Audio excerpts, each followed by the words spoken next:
And we're back. Hey, welcome everybody. We're finally live. Yay. Finally. So, how are you all been doing? Wait, what are we doing?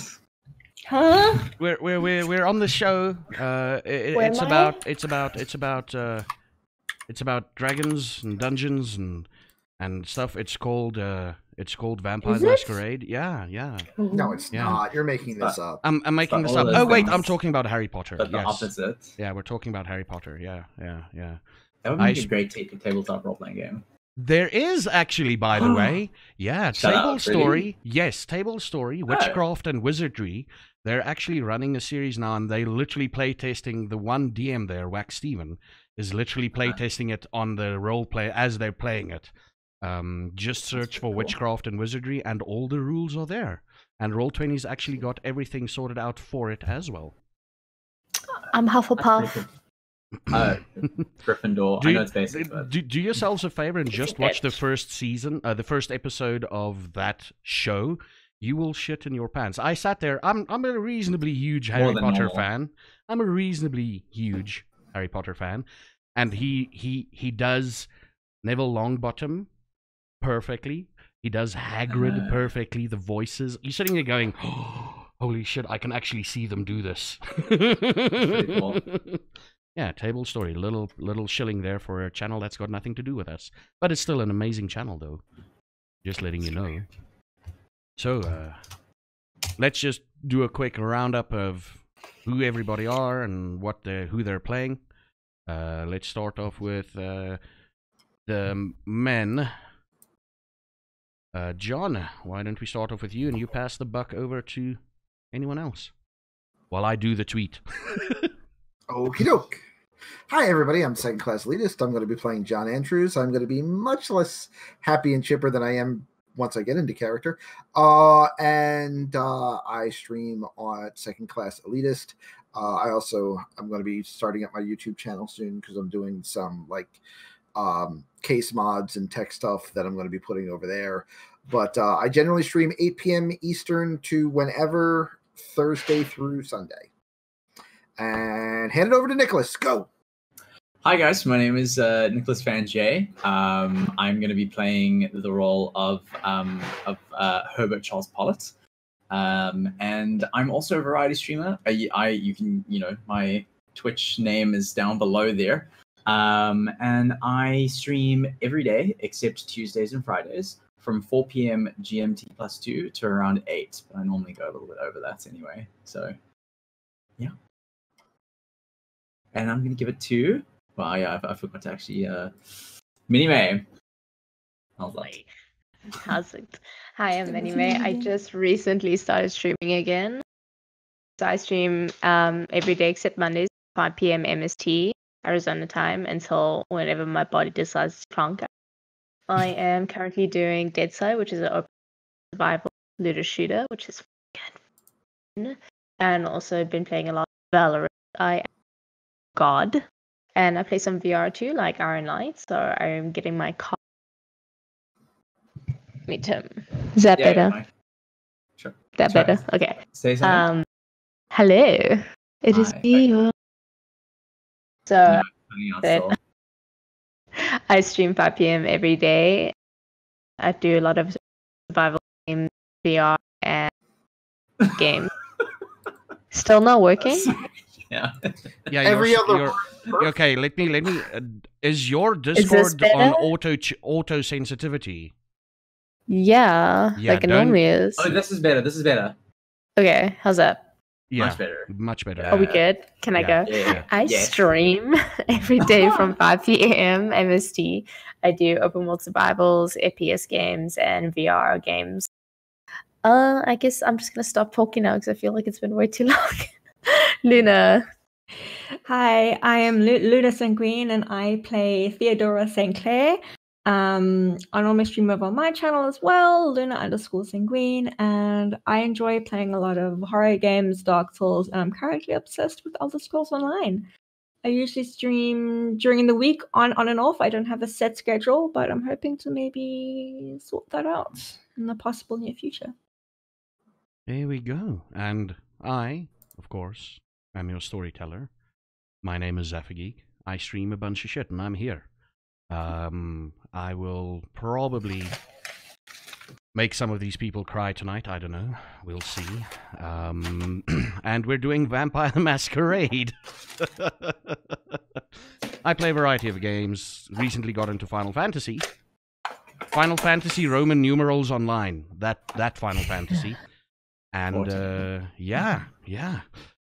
Seeing as we haven't had the last week's show, we're gonna probably try and jump straight in. Just a few things though. If you'd like to support us, feel free to retweet our tweets. You can find it probably just search for their names and retweet that tweet. And my name. That's also pretty damn brilliant. And if you want to support us financially on Patreon, it's... Oh, crap. I wonder if that command is working. Yes, it's working. You can find our Patreon over there. And, yes, this is Vampire the Masquerade, World of Darkness. It is dark, and it is gritty, and it is grimy, and everything. And the people portraying these characters, the actions these characters do, does not necessarily reflect on the people portraying them. It is a world of darkness. Things happen. And if you are uncomfortable playing, or if you're uncomfortable with a certain scene, just tune out for a few.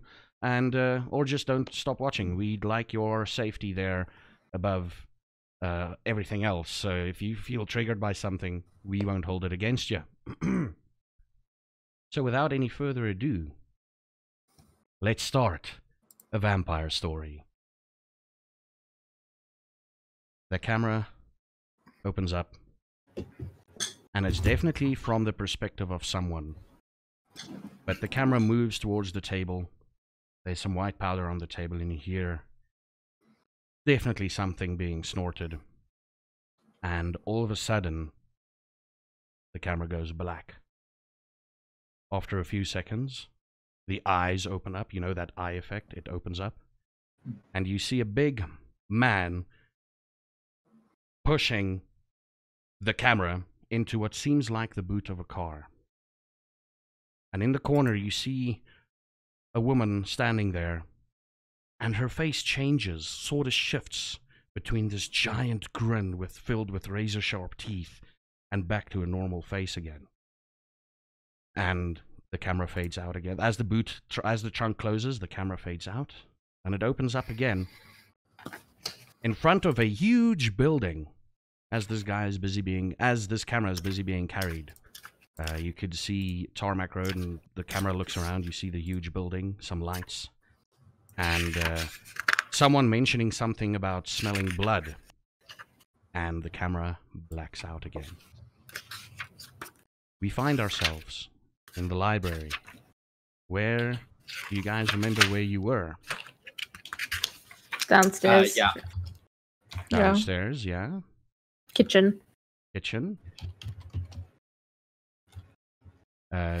Mr. John Andrews, where were you at this time? Don't remember. Don't remember. We'll put you next to Zakar. Where is the unconscious body of Mr. whatever his name is, Benny? Was it still I near, thought John had it. was it still near you, John? I believe so. Because I don't think we had moved it yet. No. Okay, what is... So, for those in the kitchen, what are you up to?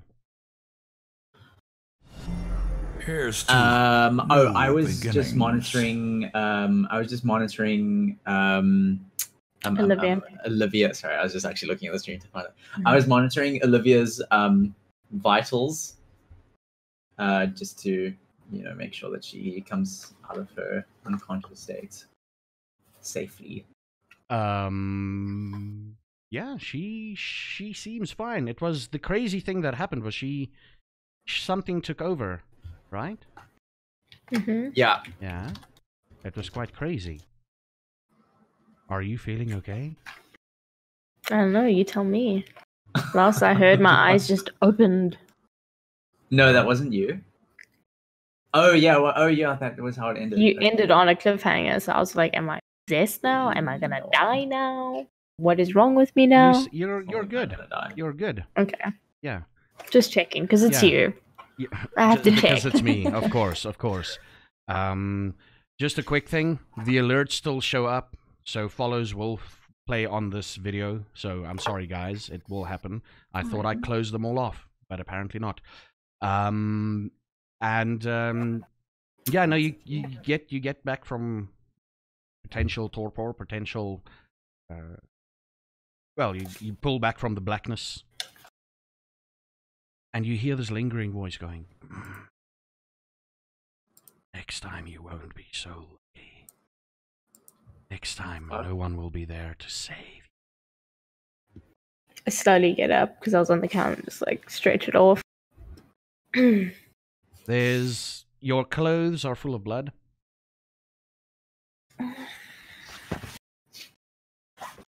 And I believe Theodora is rummaging through the refrigerator to find another blood bag or two. Am I correct? Yeah. You are correct. Yeah, and she's busy doing that. What is Nicholas doing? So I'm standing over her, just making sure she's okay. And when she opens her eyes and starts like trying to move about, Push me down. No, I don't do that because I'm not stupid. But I very calmly say, before you try to get up and move around, just take it easy, because you took quite a heavy hit for any creature, let alone one of the night. I am used to taking big hits. Thank you, though. I jump up and I head towards the sink. I like my jacket. Mm-hmm. Sorry about your jacket, by the way. All right, this is the freshest one I could find. And I just grab it. I'm like, Theo, I don't care. Ooh. And I start drinking. Okay, you satiate your hunger by at least. Well, she gave you 2. One. 1, but Oh, she did? Okay. she found 2. She gave you 1, so you're gonna satiate your hunger by at least 1.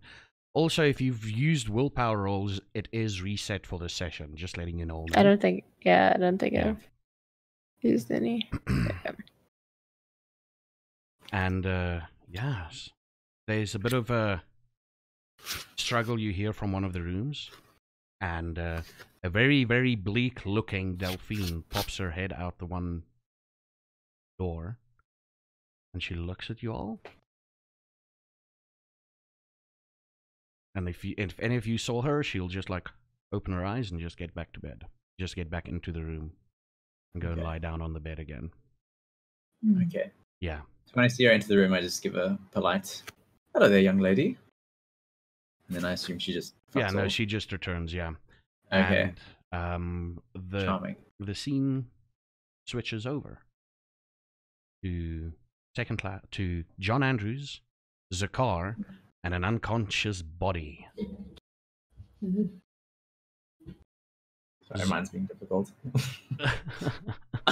Don't know what's happening. Close enough.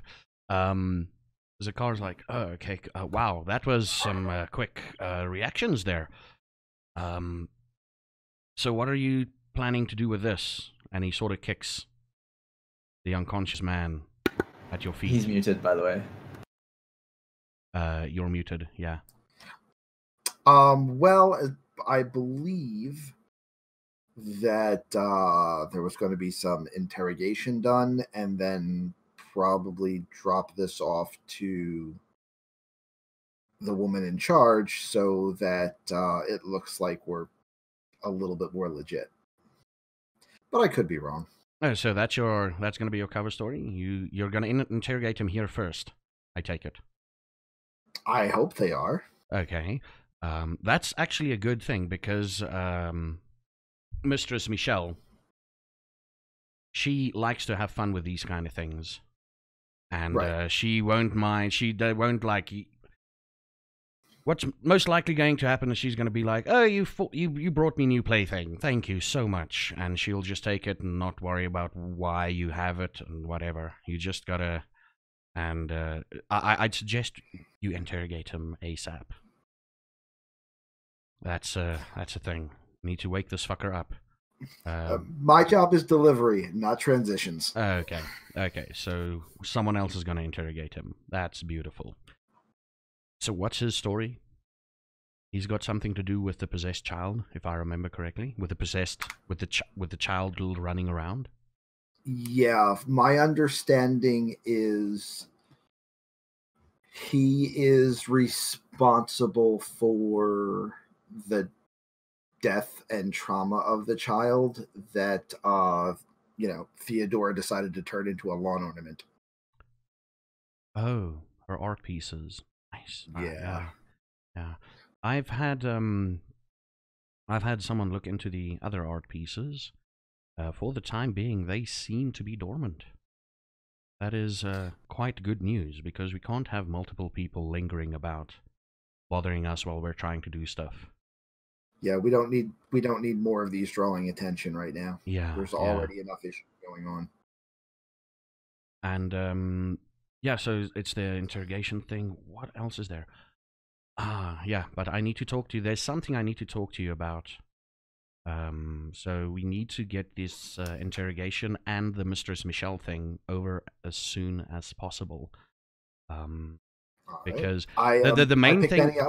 Okay, and he looks and he's like, the main thing is, I can't tell you anything before you finish the meeting.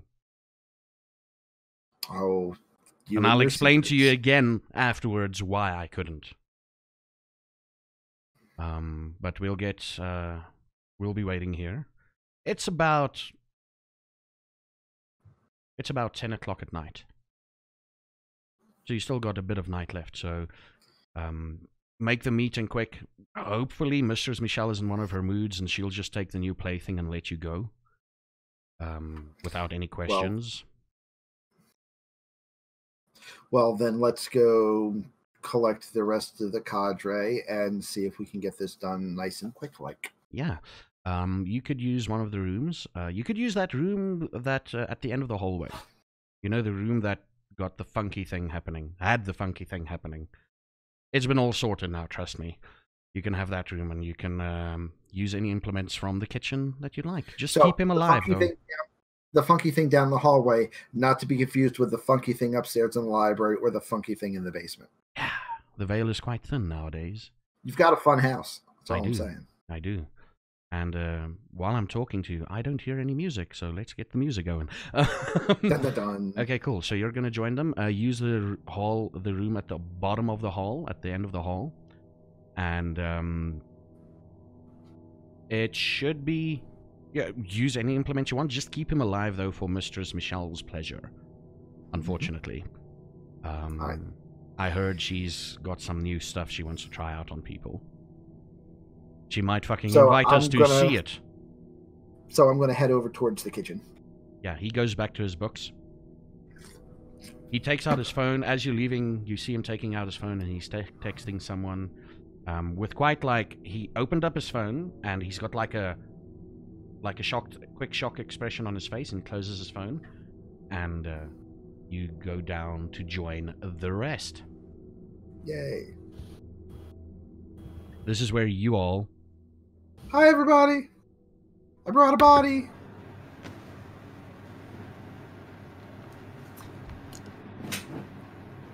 Was he upstairs this whole time? Yes. Yeah. He basically knocked her out, and you took her down. You're vampires, Theo? you can carry shit. Yes, so are you feeling better? I assume you know something, if you don't mind. I can't get it off. Yeah, your mic keeps breaking up. I assume you have someone that can clean this. Of course. Thank Is you. that genuine leather or pleather? Yes, it's genuine, and if they break it, I break them. Right. Well, then I'm no longer involved. I'll take care of that. Thank you. John Andrews. John. Hi. Hi. What are we doing with the body? We're putting him in that chair, and we're getting some rope, and we're gonna have some fun. Okay. I'm gonna put my heels back on. I have a suggestion. Suggested we use that room down the hall. He points to the Any room. room matters. He points to the room. For those of you who don't know, you won't know this, Nicholas. He points to a room, and your memories of that room is people sinking into concrete.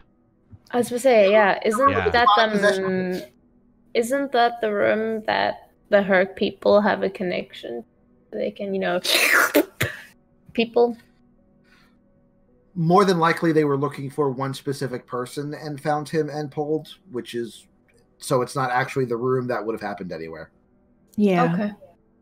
Well, put him in there. I'm gonna go get some ropes from the other room with the heaps of clothing and stuff. Use whatever I can find to make ropes and stuff. I have a suggestion on that front, actually. In 1914, when I enlisted in the army as a lance corporal in the medical corps, I used to be privy to what they referred to as enhanced interrogations, on account of the fact that sometimes I would need to make sure that their interrogatee didn't die. And I noticed an unusually large quantity of narcotics in this man's bloodstream.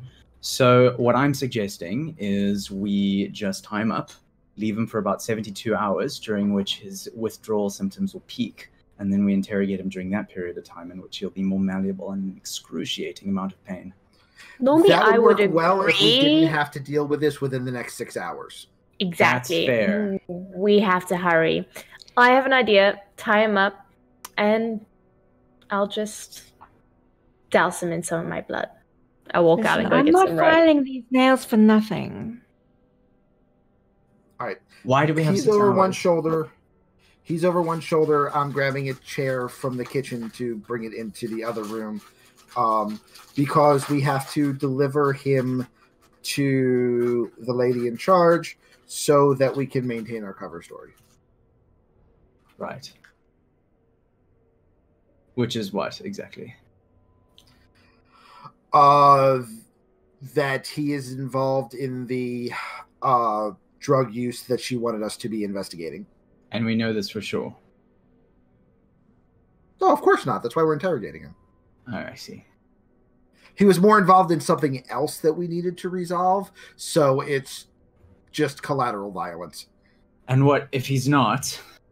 We just convince her that he is. If he's not, he's collateral.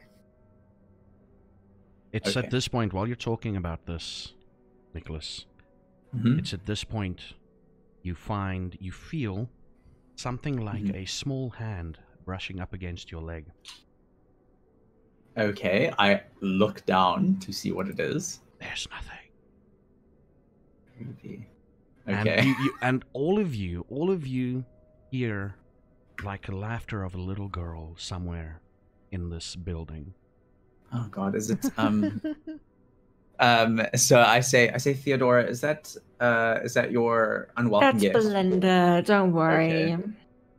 I really think She'll- we should focus on doing something about that at some point. That's why he's here. Who? Are you talking about? Are you talking about me? Not to No, not to you. break up that chit chat, but how about we tell him about everything? We interrogate that thing before we get our thing cut off. Because Right, we only do you have wanna 6 fill him in hours. We then? can't tell him everything Exactly. that quick. Okay, well, can you bring the body, tie him up, and then Theo, you tell Nick about everything while me and John get the snap out the thing. Okay. Right. So, long story short, Okay. Belinda, the little girl, you see, she's haunting me because I need to kind of avenge her death in a way, trying to make Which you have amends yet for to do. encasing her in everlasting cement. So, this asshole is not only her father, but the reason why she's dead. I see. Her and a whole bunch of other children too. Zafa? Point of order. Yeah.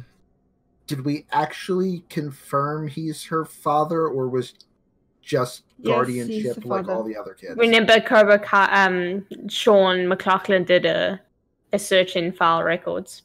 So this unfortunate gentleman Right, is which if he the was father of the Guardian deceased that would have girl shown up. that is now haunting Nope, you. he pulled up birth certificates for us and it said father. Okay. Okay, no.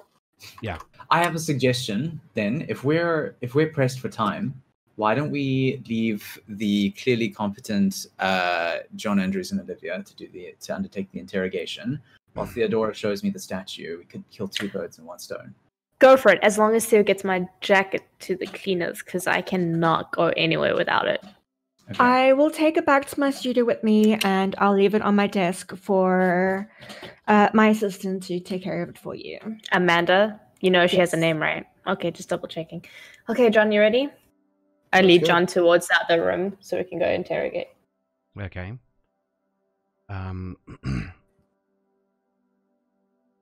Could you, Right. Nicholas? Could you roll me a willpower there? Mm-hmm. Dun dun dun.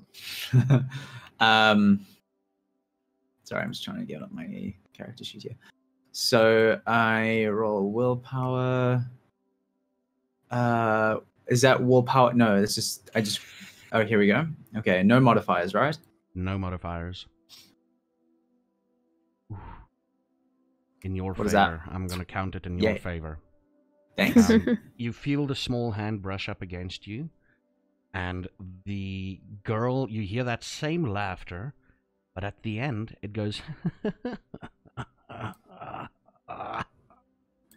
and it stops. That's annoying. Yeah. Or something creepy. Yeah. But also creepy. Very, very creepy indeed, I think. So we've got the two of you, Olivia and John Andrews, heading towards the end of the hallway into that room. What are you two doing, Olivia, Theodora, and Nicholas? Right, so he wants to see the statue, so... The statue gonna in leave the the mall car that's here. closed right about now. It's fine. No, isn't the It's broken. statue in my... It's the broken one. It's Belinda's broken one. Remember, it oozed out Oh in her yeah, room. it's in your gallery. It's in my place, Yeah, yeah, it's so in we your gotta go gallery. back to my place. Yeah. Okay, so let's hop onto my motorbike and you just give me directions. A motorbike? Honey, this hair, that wind. Honey, I'll fix it for you. I've done much more impressive things to far less, so we'll be okay. Wow. Pretty sure that was undercut. Or was it a compliment? You get outside, get on the bike. She tells you where this is, and you're like, oh, okay, this is pretty damn close to where your friend lives. Oh God. You know, the chubby The bear-looking dude. yeah, pretty damn close Okay. to where he lives. It is a gallery. The side of the gallery facing the road is actually all glass. But there is the entrance, the back entrance is structured in such a way that you don't see what's happening. Like, there's a wall obviously dividing what's happening in the gallery to the back of the gallery. And that's the area you enter into. You stop outside, you park literally in front of the one door. Mhm. And both of you notice something. It's extremely quiet. Like, Yeah. seriously quiet. No crickets. No nightly noises. Like quiet by a vampire's standards. It's quiet. You is would like, unusual. oh, there's a, you know how when you used to be a human, there was a cricket somewhere in the wall or somewhere close to you, and you're trying to figure out, and you run around to figure out where the hell it is, and when it quiets down, Yeah. you know where it is. Vampires don't have that issue. There is a cricket, they'll kill it and then continue on, you know? They'll know But where it it's is. extremely quiet. Okay. There's dogs barking in the distance, but in this immediate area, it is strangely quiet. Okay. So I turn to Theodora and I say, does that strike you as alarming in any way? It is rather strange. That's just... Whose People property is gossip. this? Well, I rent it out. Well, I rent it out. I rent it from the estate company. Can I, Zephyr, can I send for anything abnormal? Are you going to use heightened senses? Sure. Okay. Is that a thing that I have? Where is that? Sense the unseen. It's one of your powers. It could be one of your powers. Oh, you know If, what? both of you, if you've got sense the unseen, you are both free to use it if you want to. I have it as well. I'm going to use it. Okay. I have Sense the Unseen, but I also have Heightened Senses. Yeah, no, I'm looking for Sense the Unseen. Okay, I'm rather looking for more corporeal things. Okay, then you do heightened senses, yeah. Yeah. So I'm Well, I'm gonna gonna use roll Sense the heightened. But you don't need to roll heightened senses if I'm correct. You just activate it. It's cost free. Yeah, it's Sure. free. Oh, yeah, yeah, you just great. activate it. Okay, cool. Okay, You do that. so I sent for anything abnormal. But physical, in the physical realm. Just anything that that strikes me as abnormal, fragrance Okay, wise. cool. Fragrance wise and everything. Okay. Sense the Unseen on your side, Theodora? Yeah, I think I do need a roll for mine. It's wits and discipline. Yeah. Ooh, hide your chairs. Oh lord. Hide your chairs. Hide your chairs, hide your wife. Glad we're not Hide your there. sofas. Okay, we're gonna break it out. We're gonna break it up into two different things. This happens at the same time. Okay. Uh-huh. What you see, Nicholas, what you see is there's a bit of there's a disturbance in one of the flower beds right next to the back door, the door that you're assuming you're going to go into to get into the gallery. There's a disturbance there. The plants are like, there's a bit of a rustle, and there's some indentations near the like front part. You know, it's like the flowers, and then there's like a bit of ground, a bit of dirt. There's an indentation there, like a small indentation, and the flowers rustle, and it's you think you hear something knocking on wood, but just like one knock, like boom. And while you're processing that, we're going to switch. This is happening at the same time. So I'm going to describe the scene to Theodora, what's happening to her. And then before you take action, you can tell me what you want to do with regards to... Is there anything you want to do? Me? Yeah. Your intention. I kind of want to investigate the flower bed a little bit closely. Okay, cool. All the while asking her about it. Okay. What happened? Don't forget, I have a ward around the studio as well, so there might be blood and stuff, but that's just mine. Yeah. I'll probably, if it's yours, I'll recognize the scent. Yeah, by this time, the ward is there and the blood is gone, basically. The ward still remains, though, so it's no biggie. Okay. Theodora. You look around, you activate this, and this entire world around you lights up. Sort of like, you know that filter where all the outlines are highlighted? Like they do in films, and like technically, you know, like sort of blurry, but everything's highlighted. And kind of like an aura. Sort of like an aura, but it's like blurry highlighted. It's very... There's a setting on a camera where you can like literally outline... I know exactly what you're talking about. Outline. Yeah. It's like these blue outlines all around these objects and everything. And from Nicholas, you see red footsteps that leads towards the flower bed. And then as these... You see the footsteps like moving. And all of a sudden, you hear this sort of like very dull thud, and it's as if there was a slight explosion on the door. It's this flash of white on the door, and then it disappears. It like cools down, and then the door turns to normal colors. Do I see this outside of that, or is it only unseen? It's only Sense the Unseen, yeah. Okay. Yeah. You see the indentation, you heard the thud of the wood, and that's what you see, Theodora. Someone's in your house. Someone's trespassing. What do you do?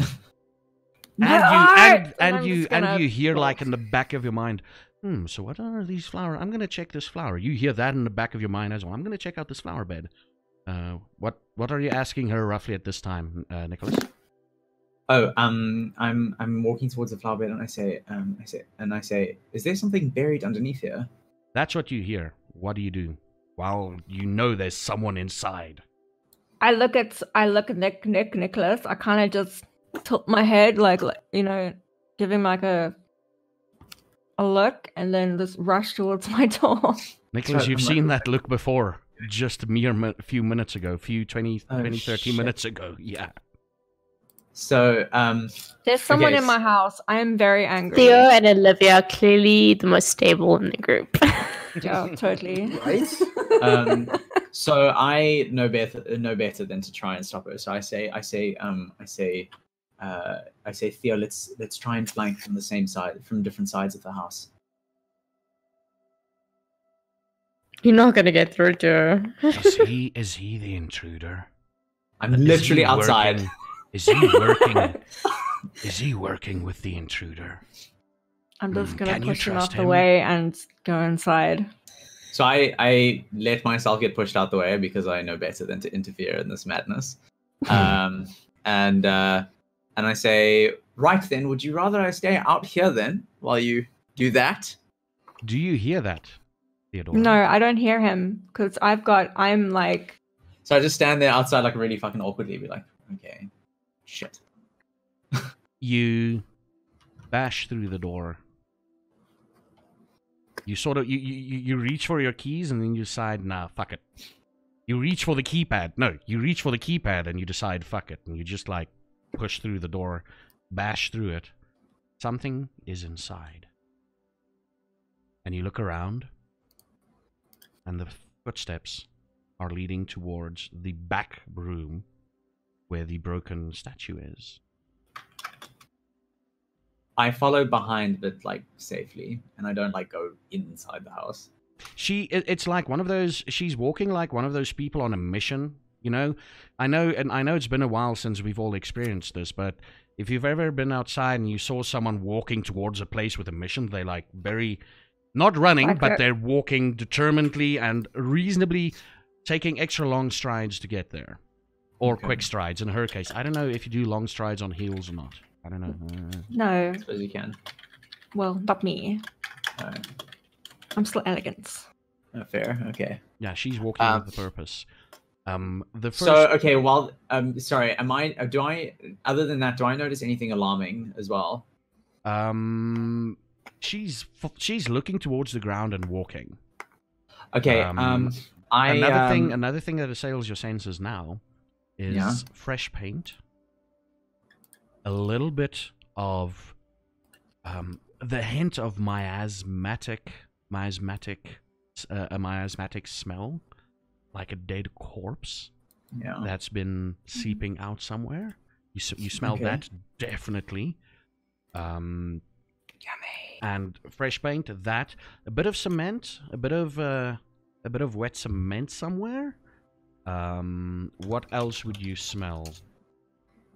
You're here. And Detergents. You detergents, definitely, and you definitely smell something. Is that Bobby Brown? Is that makeup? That's what you smell. I smell this. Yeah. Yeah. Heightened senses, bitch. Yeah. So as I mentioned to you earlier privately, my character always conceals a Glock 26, just behind his belt pouch. Not behind his belt pouch, but like there's a conceal holster that you get that goes inside your pants. Yeah. Like you've been doing this quite a long time. You know how to hide it. Your clothes just fit you perfectly. Yeah, your clothes just fit you perfectly to hide it. So I keep my hand ready on the handgun, and I slowly walk inside. And I say, and I relayed this to Theodora. I say I can smell paint and some sort of like necrosis and makeup. Is that something that is normal here? So I kind of grab him here because now he's talking. And I say very calmly, so I'm grabbed and I say very calmly, I said, listen, it's me. I'm here to help you. Someone is in here. Someone in my gallery. And and we are going to take care of that, but I need you to let go of me so I can help you, because I can't do that if you have me by the collar. And you have your back to the rest of the room. I'll let him go. Now let's take a breath and just look around. I can smell all kinds of weird shit. And you're obviously experiencing something that I don't understand. So let's just take me to the statue first, because that's if someone is here, that's likely where they went. I'm just gonna walk towards the back, the door to my workshop. Yeah, to your workshop, yeah? Yeah. And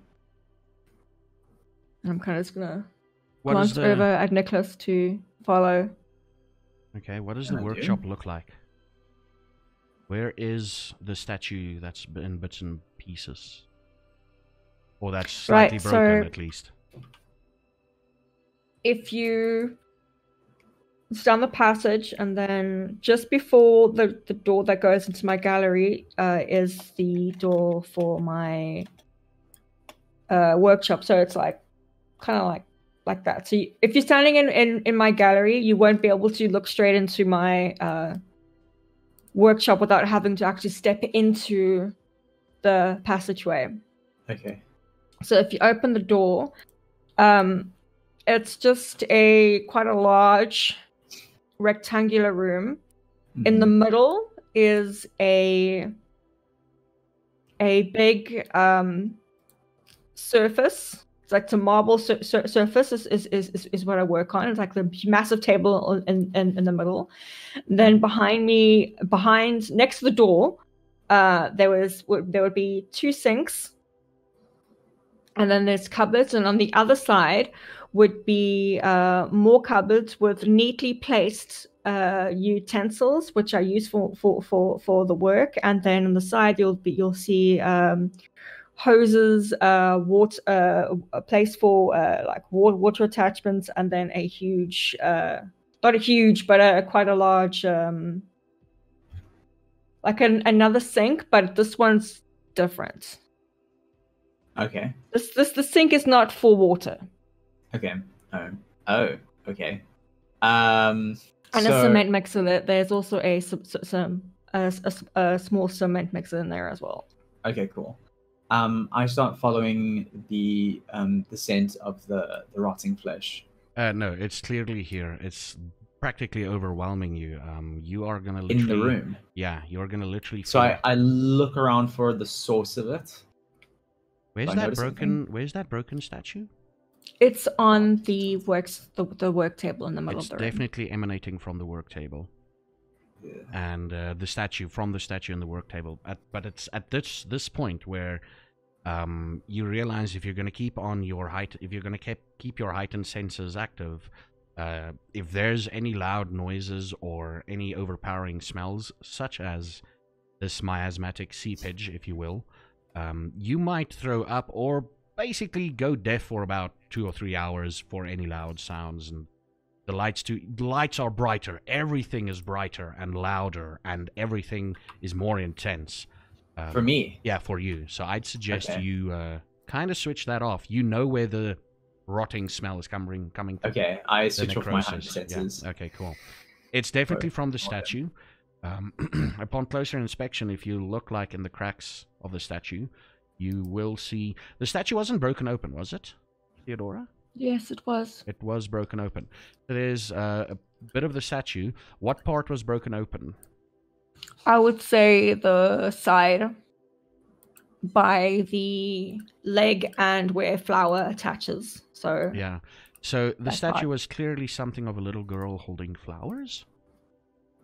And very lifelike, like really lifelike. You remember the last time you drove past that one place and you saw like a lifelike statue and you wanted to check in?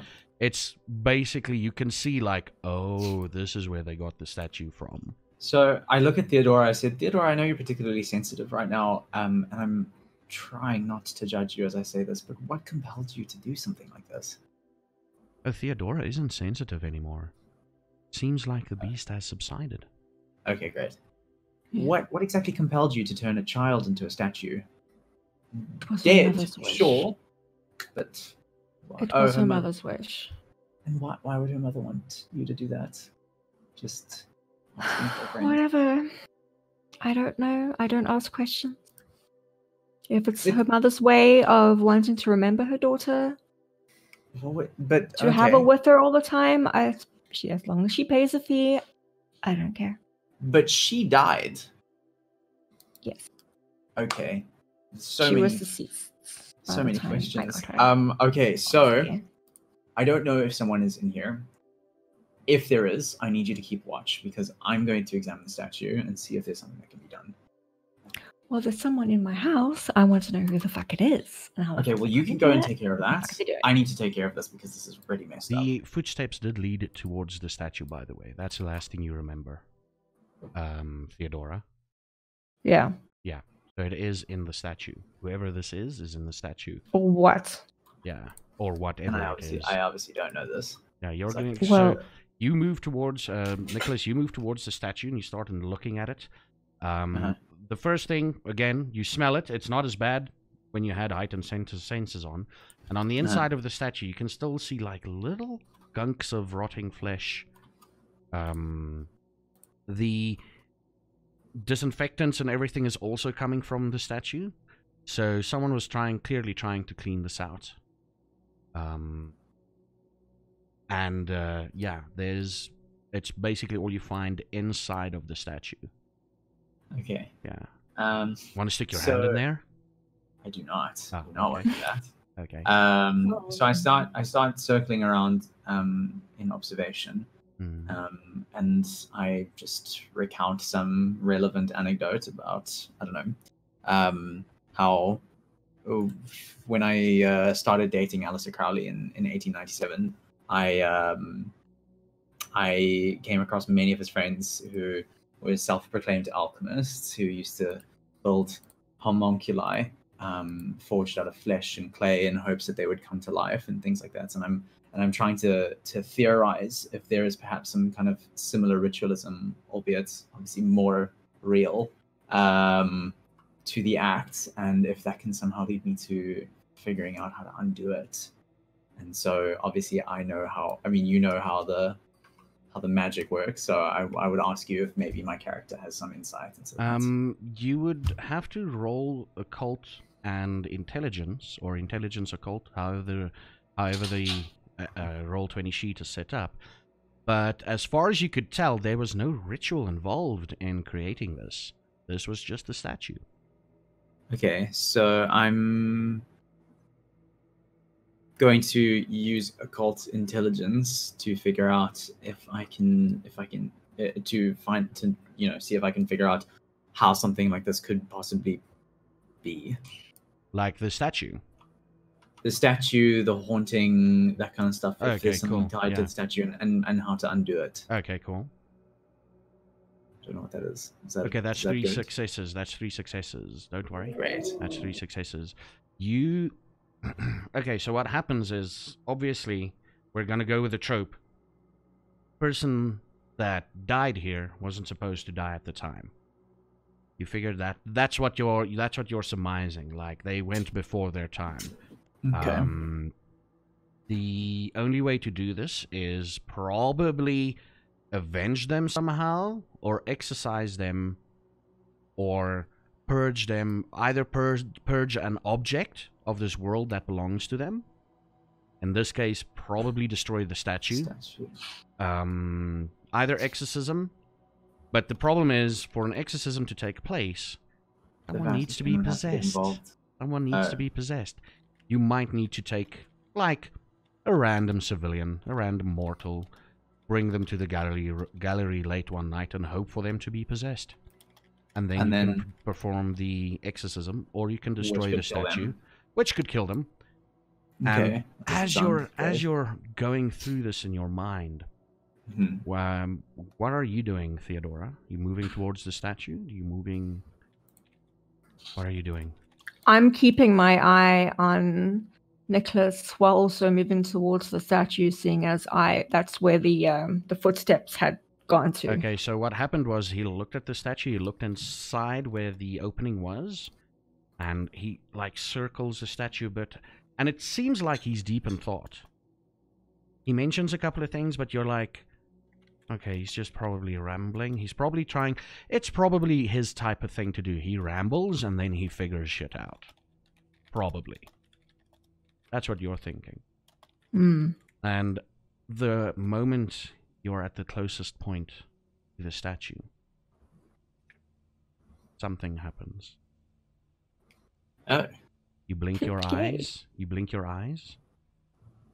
And all of a sudden, the world is brighter. You feel younger. You feel alive. You realize that you're not supposed to be looking at the world from this height. You should be smaller. And then you realize there's something that you want to sing. It's a nursery rhyme you heard. This is very 50 Shades of Dorian Gray. Way back when. That's what you hear, Nicholas. All of a sudden you hear this. So I like very like wearily turn my head to face her, like slowly, like, oh no, what the fuck. So I look at her and I say, Theodora, are you feeling quite well? Oh shit. So do I recall the name of the girl? Just a quick thing. Who is this Theodora, Theodora? I'm not Theodora. So I realize, obviously, that this is probably the spirit of the ghost. Do I recall her name, by any chance? Have you guys mentioned it around him? Don't say the name. I've just mentioned say it yes. already. Yeah, we have. But you She- forgot it, right? Yeah. Do you want But- to? Do you want to see if you can roll to remember it? But in my defense, it's been two real life weeks since I last heard it. But in game, it's only been a few hours. Okay, cool. You know that it. Okay, I'm gonna give you this one. You know that it is Belinda. I'm also like hundreds of years old. Yeah, Yeah. it is Belinda. Yeah. Okay. So I say, very calmly, without seeming alarmed, I say, Belinda, it's a pleasure to finally meet you. How are you feeling? I'm happy? Why is it that you're feeling happy? Can you tell me? It's so pretty outside. Would you like me to take you outside? Is that where you want to go? No. I'm fine here. Okay. What is it that you would like? I want that bad man to go away. Are you talking about the man that we brought from the trunk of the car? Daddy. Daddy's a Oh. bad man. Okay, well, he can't hurt you anymore, Belinda. You know that. I was put in that. It was dark, and I was scared. You were, and that was an awful thing that was done to you. And I promise you that I'm gonna make it. I'm gonna make it all right. I I want need you to- Daddy to go to the dark. Daddy must go to the dark place. And what would that change for you, Belinda? Would that make you feel happier? Would that make you feel like what happened Daddy to you goes was to okay? the dark. I can go to the sun. But Belinda, you can go there anyway. You can go there anyway. He doesn't have to go anywhere. He can't hurt you anymore. And what happens to him? No, Daddy must go to the dark place. How can I help you with that? Put him in that thing. You want us to turn him into a statue as well? He must be in the dark place. And will that get you to find peace somehow? Maybe then I can go back to Mommy. We And then we can- can be happy again. Well, I can help you with that, but in order to help you, I need help. And the person that I need help from the most is Theodora. So I'm asking you very kindly if you would mind letting You me borrow put me her. in that. and she will pay for that. But I need her to help me, because if she puts you in that, she can put your dad in one as well. And so I need to borrow her just for a little bit. So if you could Just please, let me out. I want to get out. I promise I will help you do that, but I can't do that if you don't let me speak to her. Can I play with my dolly? You can do that. I can find it for Okay. you. But can I please speak to Theodora? Okay. Thank you, Belinda. I'll see you again soon. Theodora, the world is its normal bleak and grayness again. That was fucking creepy. And you see Nicholas looking at you. With what sort of expression are you looking at her? Like, what's your expression Pity. like? Pity, but also slight resentment.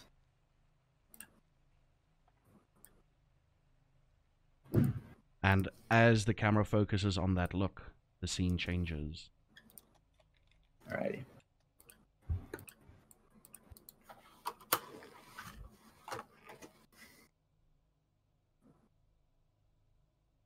Hi. All right. So, you've got him in the chair. He's hanging, his head is hanging lopsided. His bright pink hair is still there. You do smell a bit of the familiar scent of cocaine on him. And he is slowly but surely coming to. You've tied him down already. I'm not going to let you roll for that. I mean, you've got a big fuck-off guy with you. There's a big fuck-off guy next to you in the room. Benny, the scrawny fucker that he is, he ain't doing shit. Even if he gets out of here, he ain't doing shit. Are there any implements that you've... He's slowly coming to. Or is there anything you guys want to say to each other before he's fully conscious? No, I guess let's just get this over with. No, I expect that she knows how to handle her business. I'm not worried about it. He wakes up. He looks around. Where are you standing? I'm standing like by the doorway looking at him. I'm standing directly behind him with my hands not so gently on his shoulders. So he lifts up his head, looks around. He obviously, you can see he looks down at your hands and he tries to move. And he's like, he looks over to you, Olivia. And he's like, whatever it is, I didn't do it. Whatever it is, I didn't. If it's a kid, if it's your kid, I didn't do anything. I didn't do anything. No, I didn't. What the fuck? Let me out of here. Let me out of here. I'm going to scream. I'm going to scream. And he starts screaming, help! I lean down next to his head and, oh, where is that skill? Oh, shit. Okay.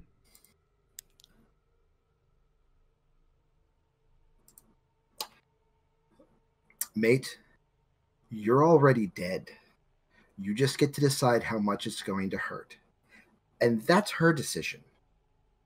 So I do what she wants you to do.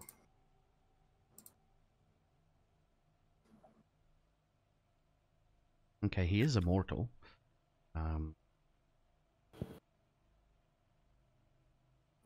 I'm sure there's some kind of bonuses for the situation. No, there is. He is. He's also pretty high. Yeah, he is. He's clearly the drugs are having an effect on him, and he's like, okay, but I can give you money. And he looks over at Theodora. Theo's not here. Not Theo, sorry, Olivia. He looks over at Olivia. I can get you a boy. And he smiles.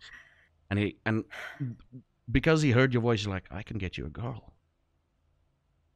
Okay, I'm just gonna start. Please, and I start walking towards please. him. Mm-hmm. See, normally I'll be willing to give you a second chance. Ask my friend here. I'm one of the most kind-hearted person of my kind.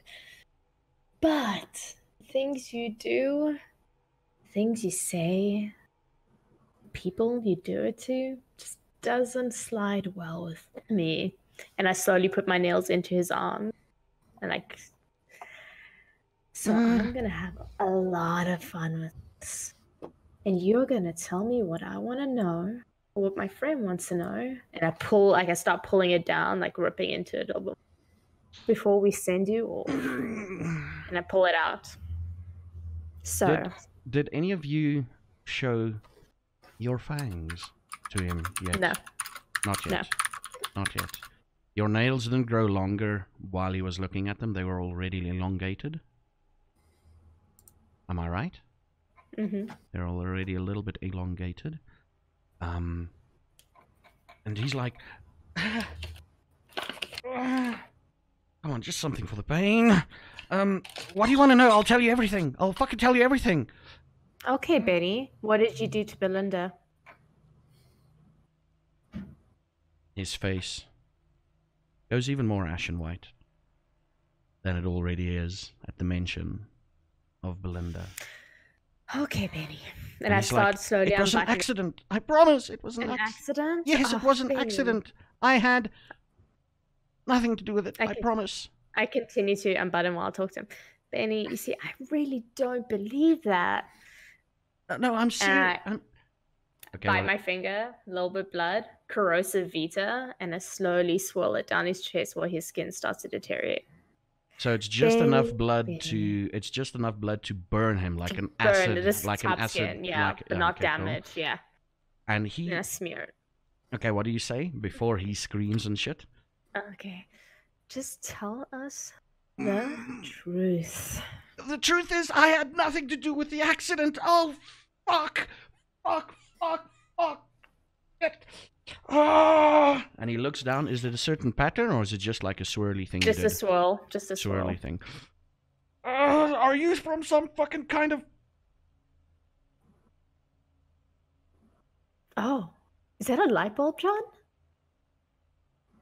It looks like it. Oh. Kid Mistress Michelle. Kid Mistress Michelle won't allow this. She won't allow this. She won't allow this. So Take John, me to her. It turns out our Baron has something to do with this little pedophile. Or just that they're familiar with each other. So he could just be pulling strings. Does Well, Andre know about this? Oh, His name's Tony. Tony? Andre? I know Andre. John, do you know Andre? I might. Yeah, I think we're familiar with him too. Oh well. And I continue to put my finger down another streak on the other side Okay, I'm gonna have So- to roll because this is quite painful. Continue, yeah? of it. So Benny, if you didn't do it, it was an accident and you weren't involved, who was? Tell us. Just that's all we want to know. Fucking hell, he's still making it. Just tell us, Benny, what we want to know. He Who did it? took a liking to her, okay? And he took a liking to her, and he paid a lot of money, and I was like, as long as you don't hurt her, and he promised, and he gave me a few extra thousand. He Okay, gave me a few honey, extra I don't like proper nouns. I want names. Give me the pronouns. Who gave the money? Zafa, Yeah. which wrist is his watch on? His watch is on his left-hand side. I.e., So it's just yeah, like- left-hand side, Yeah. yeah. Yeah. So I'm going to reach over. Mm-hmm. I'm going to reach down with my left arm that's on his left side. Mm-hmm. And I'm going to put 2 fingers on his left thumb Yeah. and potence 2. Hmm. And I'm I going to felt that. powder the bone. Okay, this is a lot of pain. This is a lot of I was pain. gonna Yeah, say, it is. He's gonna pass out, hun.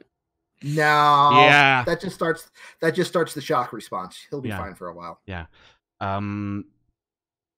He's literally Ah, ah, um, Oh, that must hurt. That looks like it really it's hurts. fucking Stefan. Ah, Stefan. Okay, yeah. Stefan. We got a name. Where do we find this Stefan? He owns a club here. He owns a club in Bloemfontein, not in Kimberley. Well, Kimberley owns another club. He owns a club in Kimberley. Which club? Which club? 5 seconds. I need to think of a name. Fair enough. He. The dodgy dagger. I don't know. The Roosmarijn Club. Roosmarijn. For those of you, it's Rosemary, by the way, in English. Yeah, Rosemary. We're going to call it Rosemary. The Rosemary. Rosemary. I gently put my hand over his face to get his attention. And he looks at What you did and he like, do? What did he do to Belinda? he handled her, but too roughly. Mm-hmm. So I'm sorry. I'm sorry. I tried to fix things. I gave her all the money that I got just to try and ease things over. I tried. Wait, you gave the mother the money for the murder of your daughter who you sold as a sex toy to a man named Stephen. Am I getting this right? I tried. Please. And turn around. Get Mistress Michelle. I tried. Get Tony. Get Tony. Tony or Mistress Michelle. John, Mm-hmm. my urge to kill is really high right now. I can tell. I'm gonna leave. And I guess we have to get the Baron involved. And I start walking out the room. He's still whimpering. What are you doing, second class? I mean, John. I'm gonna walk around to in front of him. Yeah, and he's like, just fucking get to it. So far, you're almost alive. You want to keep it that way. Anything, money, whatever, anything. You know about our kind, and you know about the drug trade, which means I know you know about Herc.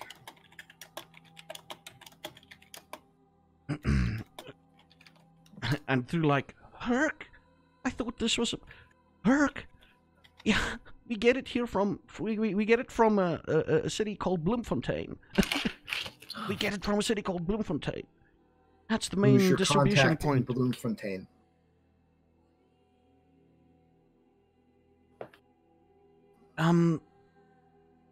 We just usually picked it up at and he's sweating bullets. Okay, I'm not gonna try and act him. Mm-hmm. We're just fine. trying to get it. We just usually get it from that building from Naval Hill. Our mule picks it up there. And the building in Naval Hill. And who do you contact to get it, and how do you contact them? They usually just give us instructions. They give the mule the instructions. But they're just check my phone. Just please, just take my phone, and I'll show you. I'll give you the number. I pull out the phone, Mm-hmm. and I hold it in front of him, and I keep scrolling till he says stop. He says stop. He says stop after a while, and you look at the he says the following name. This is why our patrons need to start creating characters that are NPCs that I can add to the story. Dun dun dun. Yeah.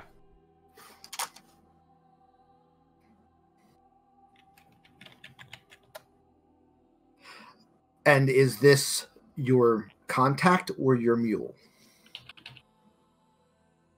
This is This is the contact the mule contacts. Okay. And who is your mule? Our mule is What do you mean, mule? You know, the word you used 4 times. Yeah, are you trying to talk about our mule or the contact that our mule needs to contact? And the name Who that the he... fuck supplies you with the herc, idiot? I want both names. You still have 9 fingers. Richard Wesson. And you see the name there, Richard Wesson. He's our supplier. Okay. Good. And then who's the person you hire to go meet with Richard?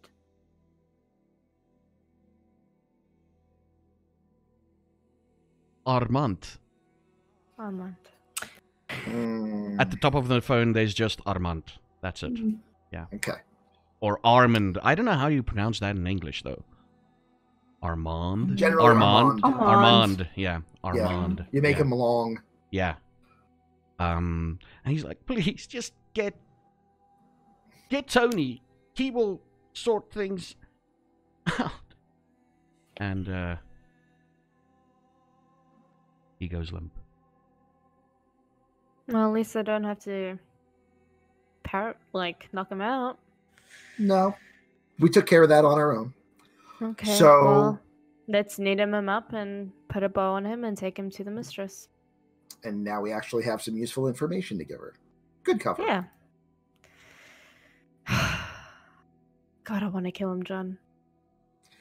You are. You're just not doing it yourself. And that's the most efficient way to do it. Yeah, but the way he's talking, what happens if we do give him over to the mistress and they do have a tie together with this little circle? We don't know how big it is. Are you going to contact the others to see if they want to join you? They need to join you, by the way. No, yeah, no, that we know we did need to, but we're just stealing.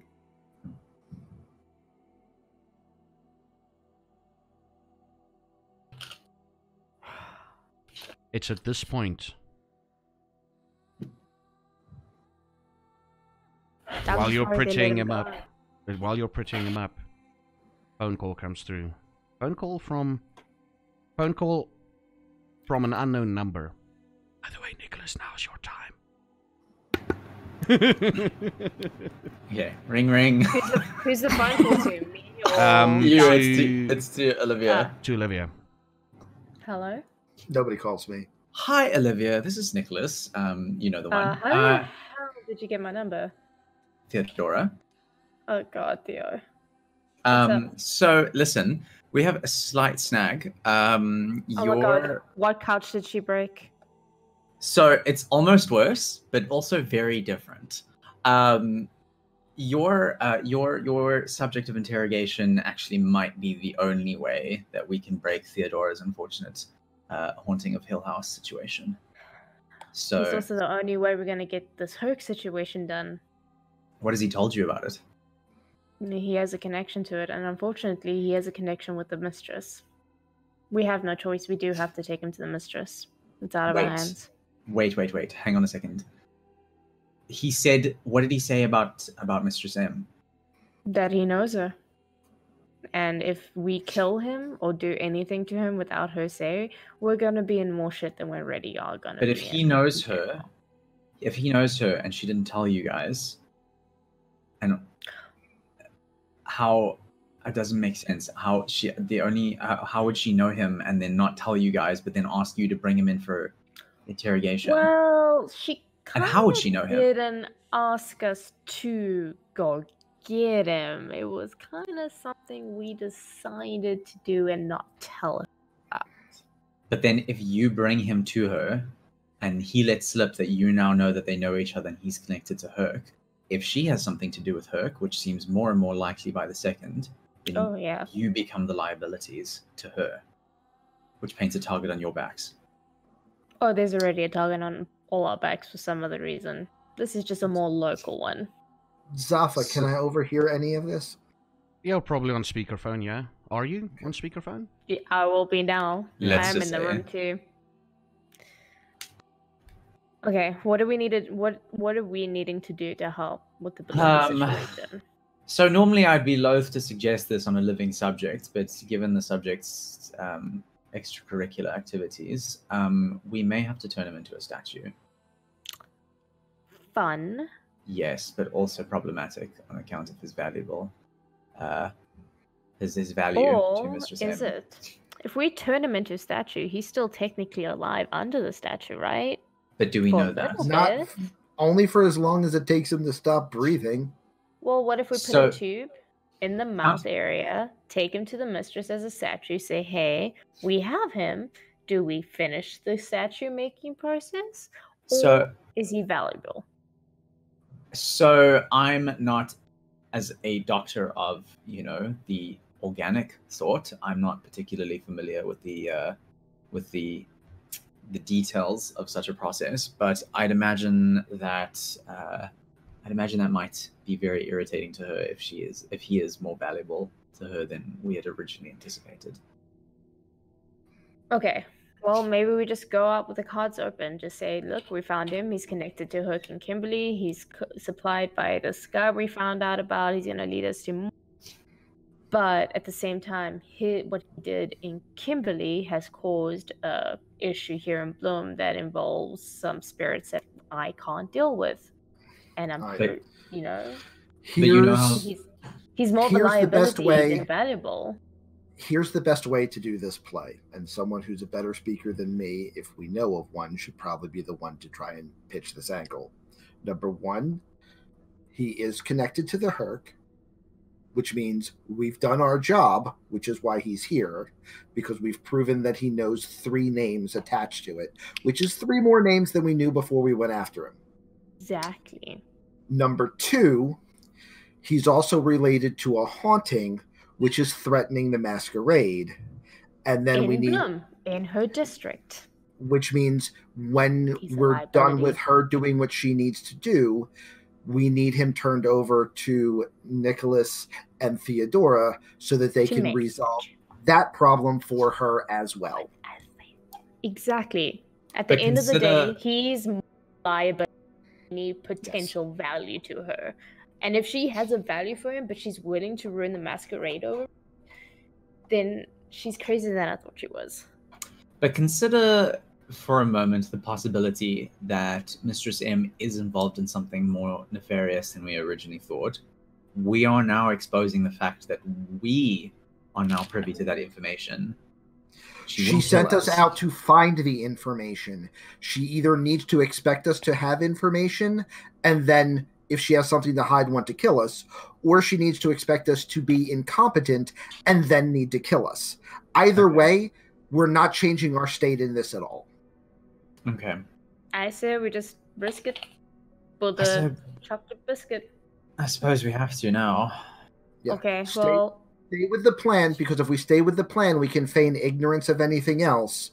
But we know we're not ignorant, so if we need to act, we can move fast. We know something that no one knows that we know, and we can use that to our advantage. That's actually quite articulate, John. I appreciate your insight on that. hey Theo, Yes. Here she is. you know that stone I gave you that you found out about had an issue with? We had our first fight. It was really sad, but we got over it.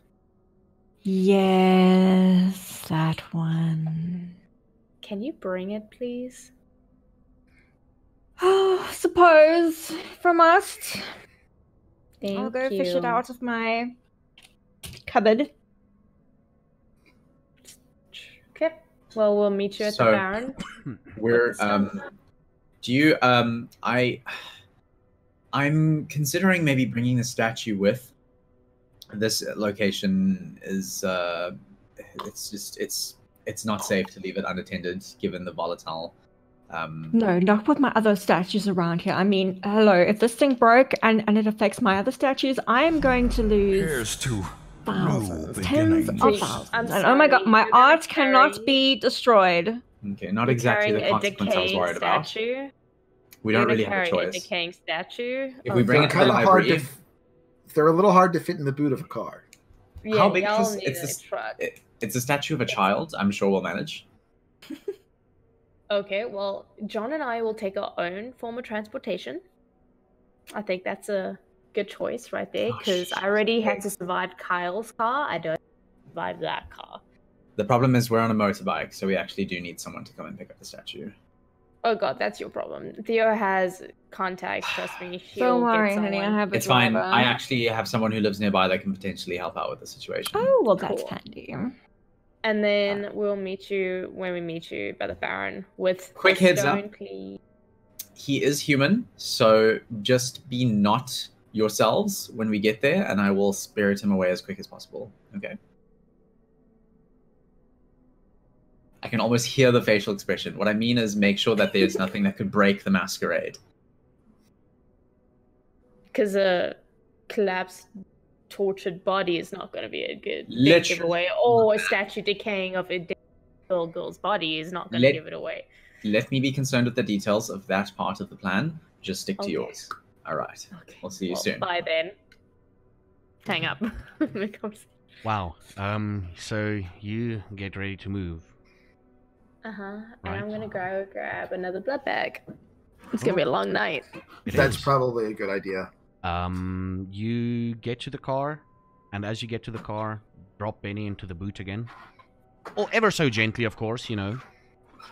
He only bounces a little bit. Yeah. Do me a favor, John. Can you make sure he's got his butt facing up? Butt up. I know that Turn. sounds just. Thank Fine. you. And as you fidget with the unconscious body, the scene changes back to the gallery.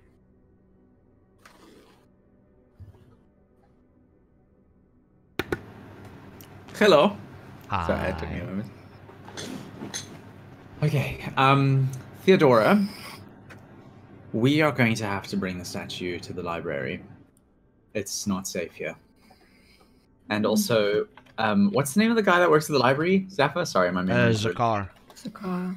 And also, considering Zakar's familiarity with, you know, anything occult related, it might actually be a little bit safer to leave it in under his ward. The name of the guy at the library totally should have been Zafar. All right. Okay, problem. We are here on a motorbike, so I Yes. have a friend who I'm just very, very quickly going to go and convince to let me borrow his car. So would you mind just turning all of this, and I like gesture to her in general, just like way down, just like by a lot, because you're like up here, and I need you like not there. Honey, I can't turn this off. I know, and it's so fabulous, but I need you to try. Oh my god. Thank you. Really a lot. I'll have to go dig into last year's collection. I Yes. don't want to wear this again. Oh god, no. You look like you could have been. You look like you're, you know, Meryl Streep method, and I believe in you. Well, I need to go upstairs and get a stone anyway. Okay. I'll We see what will- I can do. All right. So I call up. What's his name? This dude. You gave him the name last week, didn't you? Did I? Let's say it's Derek. Shall we just say Derek? Let's go with Derek. Yeah. Okay. Name's So, Derek. what time is it? What time of day? Or night, rather? It's 11:40-ish. Okay. So I phoned Derek. Yeah. How How far is his house? Well, in Bloemfontein terms, it's around the corner. When I say around the corner in Bloemfontein terms, I literally mean less than 5 minutes away. You can literally walk there if you need to. It'll take you less than 5 minutes. He's just up the road. He's just up the road. Makes a little bit of a bend. Let me show you exactly. If I use fleetness, how fast can I sprint there? Oh, you can get there under a minute. Okay. Yeah. All right. So I do that. Okay. I waltz up to his door and I kind of like primp my hair a little bit. And Remember, this is the same guy you just fed off earlier tonight. Yeah. So I knock on the door. Yeah. Few minutes go by, you knock again. Few more minutes go by. How much did I feed from him? It's 11:40 at night. This guy is tired. He's gonna He's waking up. So after a few Does minutes, does he know that I'm a vampire? yeah, he has to know that you're a vampire to consent to what you do to him. Well, or I could just be into some really weird stuff and have a very strong liver. Well, as long as he consents, yeah. Okay, so I climb up his window and crawl into his room. Okay, his room currently, after a few minutes, you get there. His room currently is empty, and you hear the front door open. Just took him a while to wake up. So I use fleetness to like literally snap behind him, so that when he closes the door and looks behind him, I'm there. He jumps. Ah! And he's like, darling, come back for another bite. And he just I did not actually. You look ravishing, by the way, and I would definitely take that offer up at another time. Also, I'm very concerned about potential anemia type situation. You should really consider that as a possibility before you ask me such questions. I was wondering if I might perhaps borrow your car. Of course. Oh, well, thank you. Of course. I will bring it back unscathed tomorrow evening. Tomorrow evening, and then we'll have some fun again. Yes. Yes, we will. We will do the thing that which you like. Mm-hmm. Okay. Where is your car? It's right next door. It's a garage next to the house. So you pointed like it's in the garage, and he goes over and he pushes the button. The garage opens up. It is this is Bloemfontein. This is a Ford Bucky. Ford pickup truck. Perfect. Yeah, it's a Ford pickup truck that he's got. And he's like, yeah, just make sure it's okay. Can't wait for tomorrow night. Another question. Do you have any bleach? What's your bleach stock situation? Let's see. Let's roll. Roll a d10 for me, please. How do I do this? /R space and then just D1. /R D10. Yeah. Roll the 3. Bleach is fresh out, man. He's I'm like he's like we use that to clean out. I use some of my home stock for the building site today. So I'm gonna only buy tomorrow, unfortunately. That is unfortunate. Can I ask you a favor? Can you just keep like a surplus of bleach on hand, just for in case I stop over? Okay. That'd be really great. Awesome. Okay. Okay. He's got this confused look on his face, but he's accepting what you're telling him. Mm-hmm. Like, okay, yeah, sure. You never know, like stains and things. Anyway, this was great. You look so great. You get your sleep. He looks amazing in his nightgown. So yeah, yeah. And he's like, okay, yeah, yeah, just bring it back tomorrow, whenever. Yeah, I'll organize. Luckily, today is a Friday night, so it's fine. He's not working on Saturdays. And yeah, you continue. You get into the car. You drive. Okay.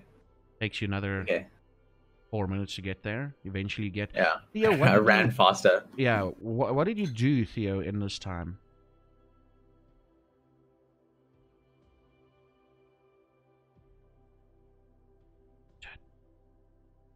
Well,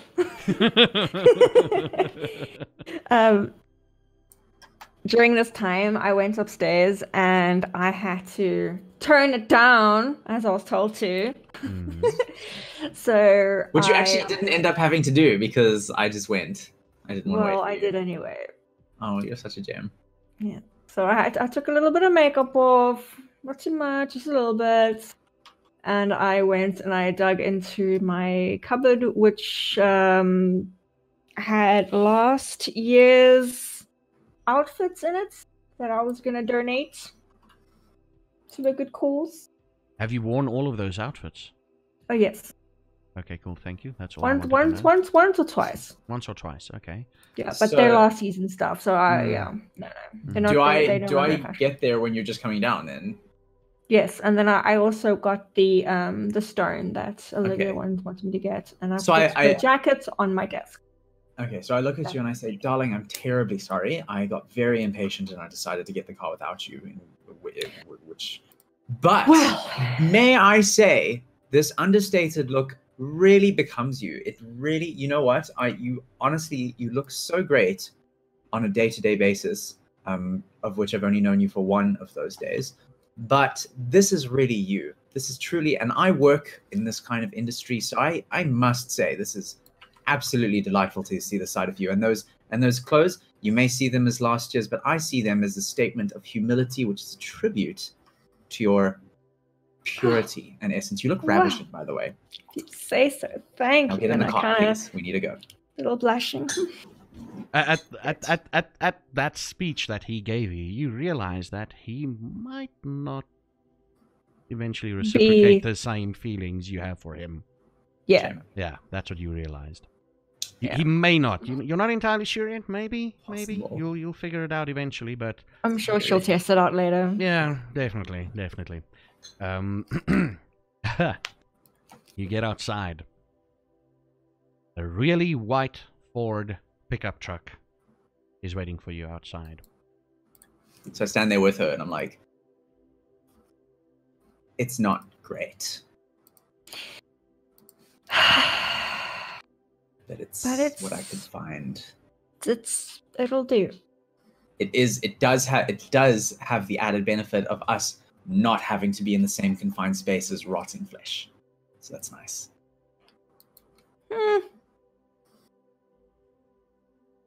Did you bring it with you? Did I bring what with me?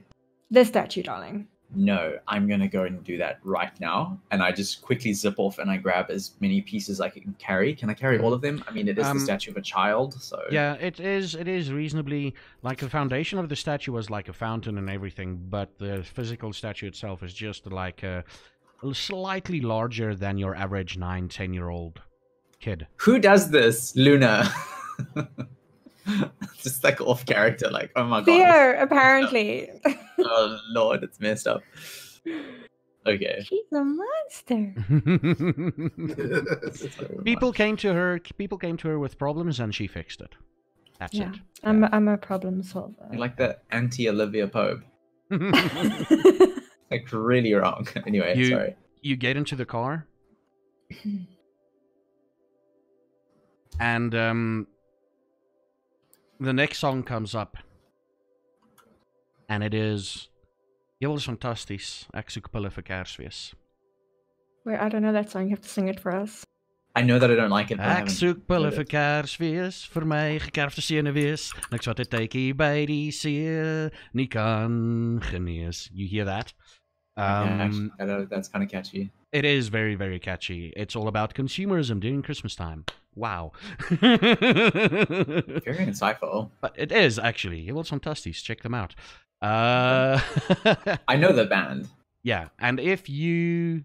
As you drive off listening to the song, the camera fades out and says, "We'll be back within 10 minutes." Ladies and gentlemen, we're going to take a break, and then we'll continue the vampire story. Don't go anywhere, and if you do, you should have a good one. And we made it to the break. Cheers. Yeah, we made it to the break. We actually had a break this time. So we will see. No one died yet. No one died. Nobody died. We made it to the break. Everyone's still alive. Take a drink. That's a win. There we go. There we go. So we will see you in about 10 minutes. 10 minutes. Yeah, 10 minutes. Yeah. You did say 10 minutes. You know, got to keep that consistency. Yeah. Yeah. All right, guys. We'll see you soon. Bye. See you now.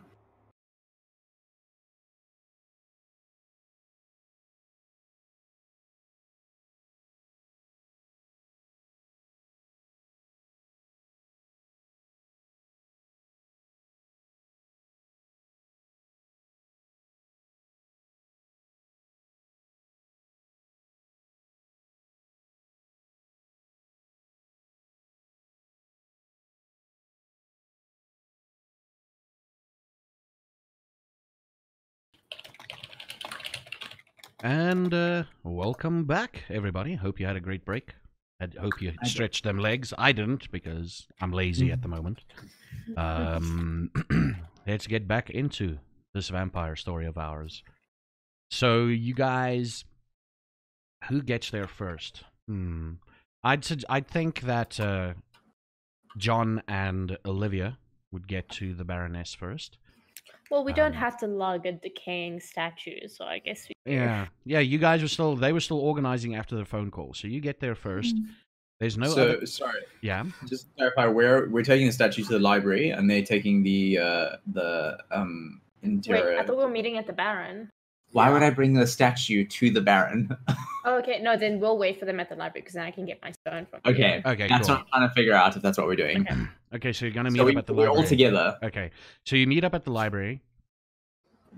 You wait outside for a bit. There's no movement from the trunk, obviously.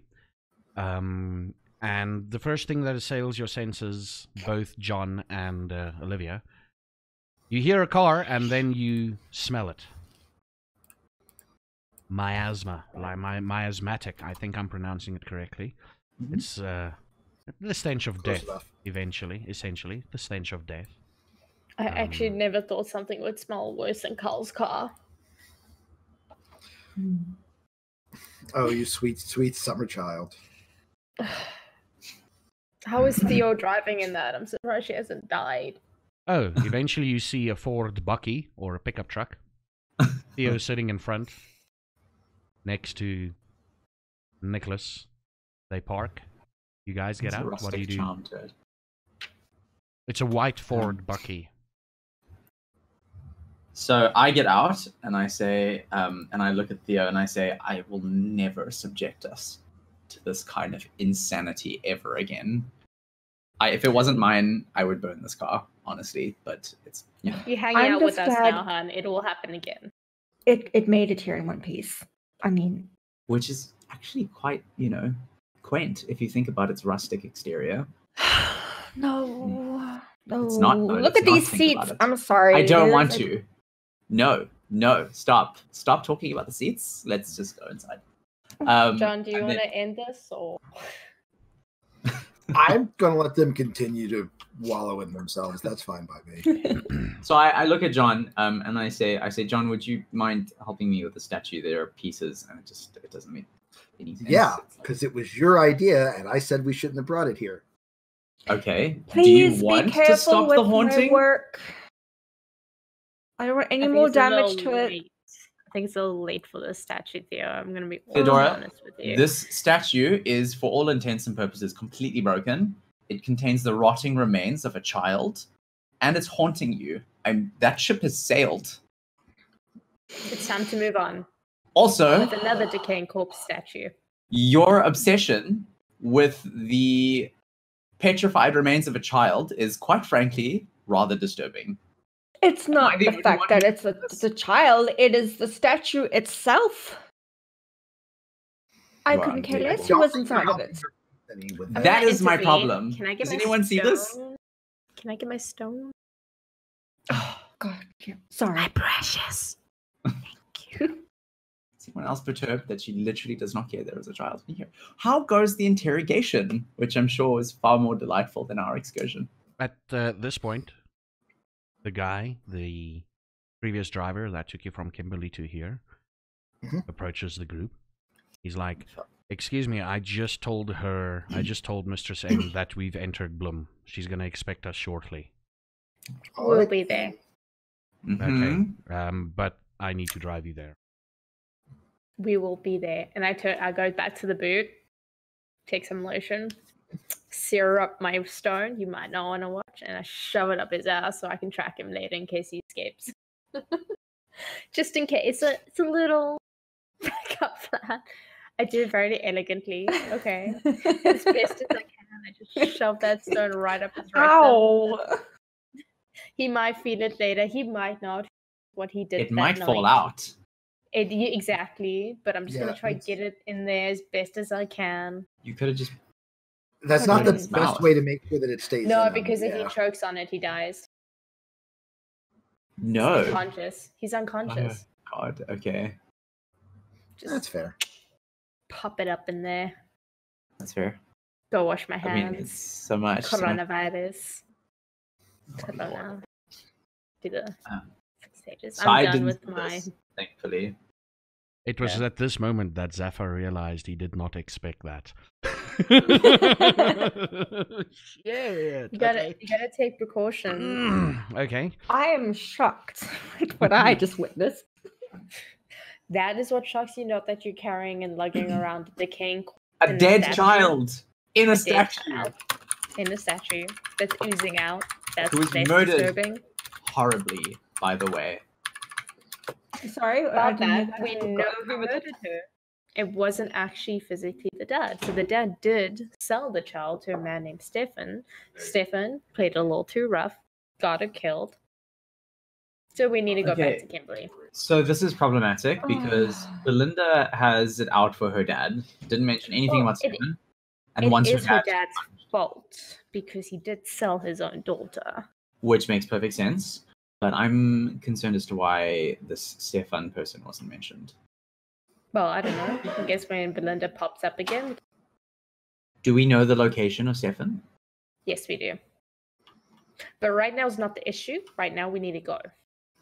Okay. As John would say, let's go. Where is the car?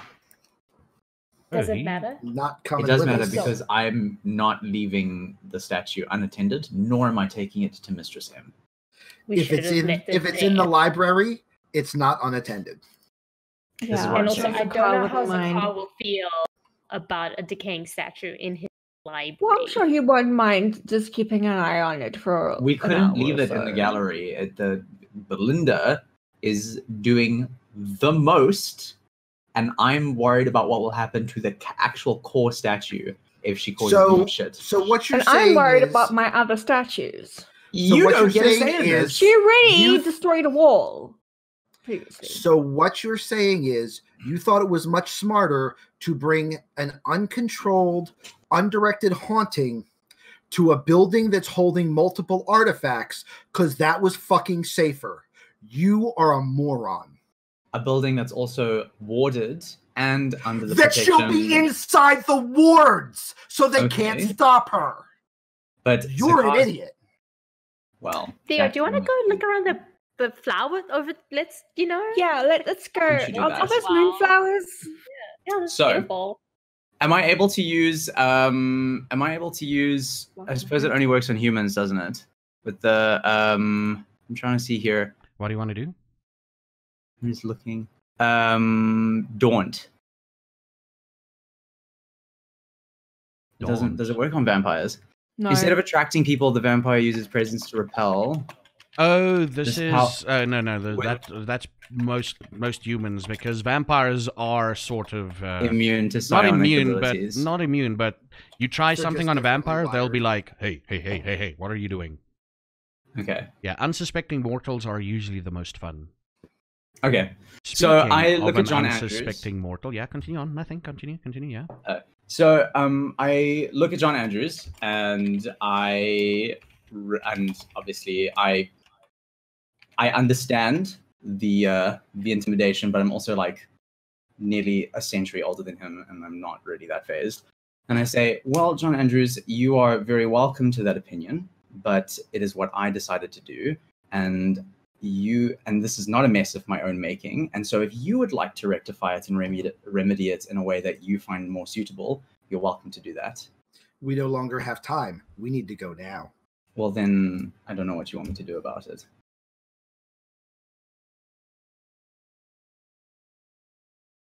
I head around to the side of the car. Okay. Are you going to take the statue inside? Yes, I do that. Okay.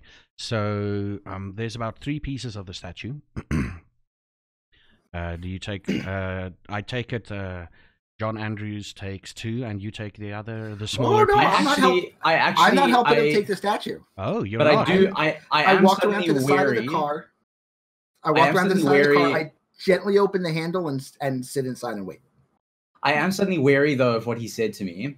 Hmm. And so what I then decide to do instead is I decide to put half of the statue in the car, and I bring the other side, the other half, into the building, hoping that in some way, if it's separated from its pieces, it's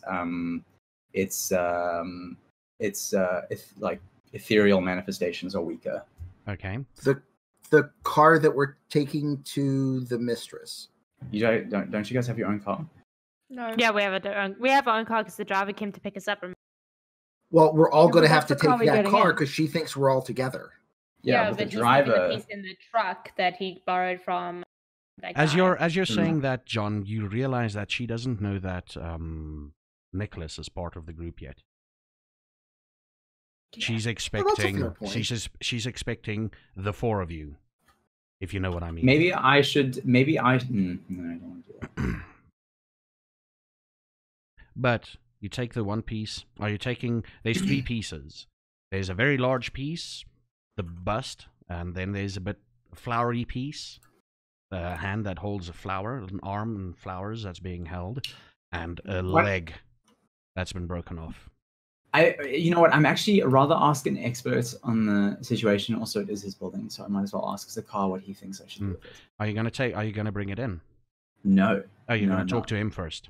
Yeah, I mean, I was I didn't want to let John Andrews know, or I didn't want to let him onto this. But what he had said to me made me more cautious. Okay, cool.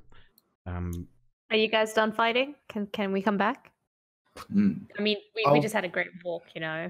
We were just about to ravage each other sensually and interrupted. Olivia? I just saw the chemistry going crazy. I just wanted to give you some privacy.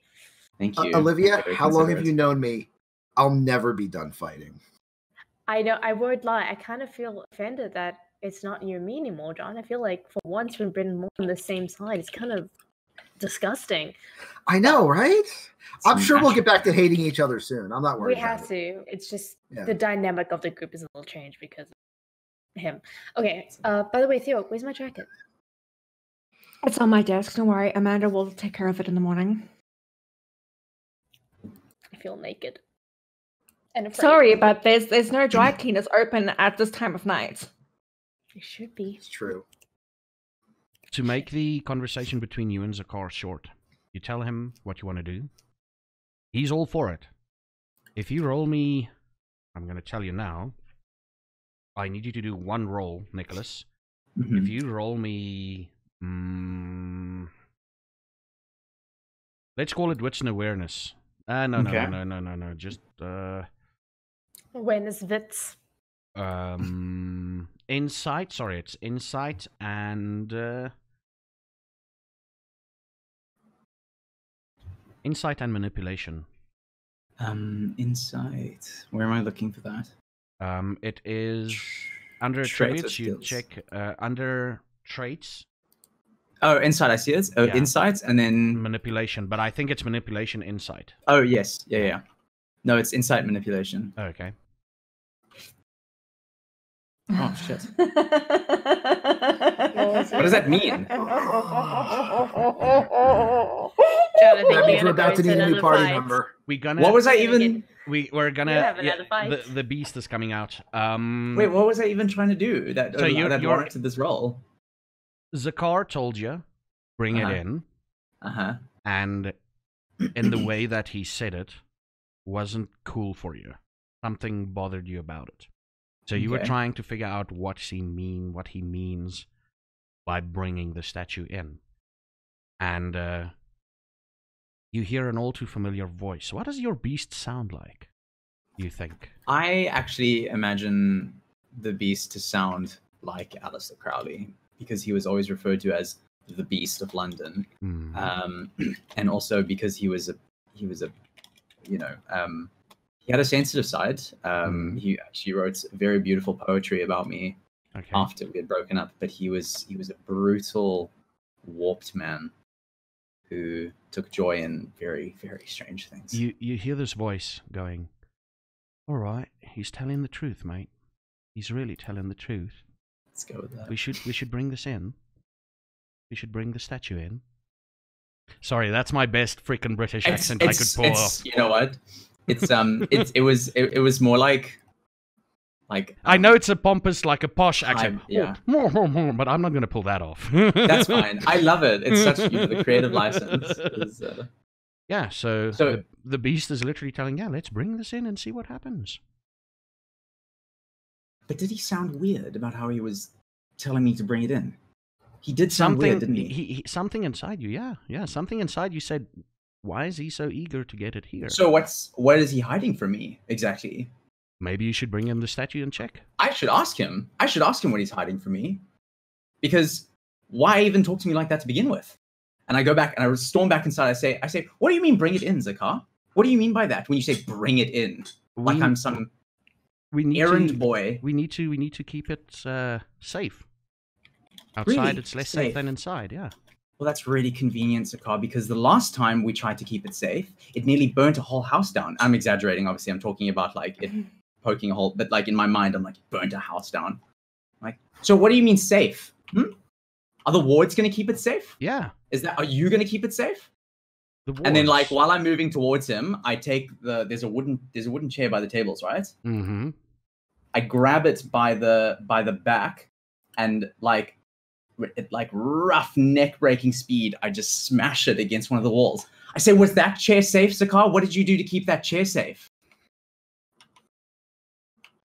Well, that chair wasn't tied to the supernatural, I guess. And I look at my hands and I'm shaking. And I look at him and I say, Zakar, there is a little girl in that statue, and if I come back and there is a piece missing, so help me God, I will do the exact same to you.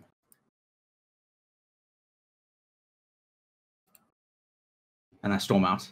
Okay. Is that beast-ish? Is that what I'm going for? That's beast enough. Yeah. That was drama queen beast on point. Are you gonna take the statue and bring it in? Yes. Okay. What part of the statue do you take?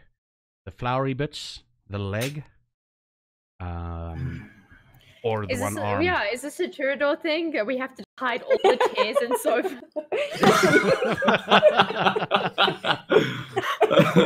They just have a thing against furniture. It's basically Theo Nicholas, yeah.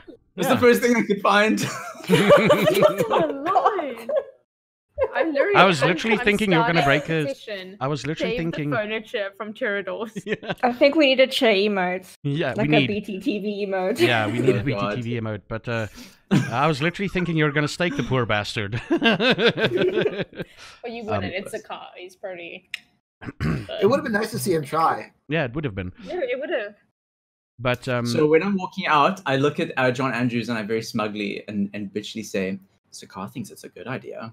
And I just pick up the pieces and I waltz back in. Okay, the two smaller pieces... Zakar has had a lot of bad ideas. Well, then that is very true. He is kind of the reason my sister's dead, but hey, let's not get into that. Then I look at him and I say, well, if it does go wrong, then it's on him. You take the two smaller pieces, a piece of one of the legs that broke off, and the flowery bits, right? Okay. Yeah. As you approach the library, the car is standing outside. And as you approach him, he's like, well, just put it in the room where you... Oh, you don't know. The room at the end of the hallway. Okay? Am I still, like, beastie? No, it's okay. You've okay. Calmed down. Yeah, you've calmed down. Right. And as you're walking past him, yeah, he looks at you and he takes out a piece of paper. He's about 4 meters away from the entrance of the library. Okay. Yeah. He's like, yeah, take it in. So I don't look at him actually. I look down at the ground as I walk past him, and I like lift my chin up. I'm like, I am so sorry, by the way, and I just like carry on walking. You hear him chuckle a little bit as you cross the threshold of the library. The library. Something happened. No. Yeah. I had a feeling. You walk past it. Now this is the area that's warded. And you feel a cold, as if you're entering, again, that similar feeling, you're entering through a waterfall, you know, walking through a waterfall, cold water falling over your body. And the moment you cross that threshold, everything is lighter. And you look at your hands that's holding the flowers and the leg, and it all crumbles into dust. And you hear furious scribbling behind you. And a little voice and a little voice in your head. Oh, so that's what happened. What happens? And I look at this like crumbling statue in my hand, and I'm like, and I'm like and I like do a 180 and look at the car, and I'm like, and the grains are still falling down my arm, and I'm like, what the fuck's the car? The wards work. That's all he says, and he goes into the library. Bring the other piece as well. This is the only way to finish the whole business. You know the whole business with the whole exorcism thing. Zakar, no. This is the only tether that she has to the corporeal world. If she gets untethered, we don't know where she'll go. That is a bad idea.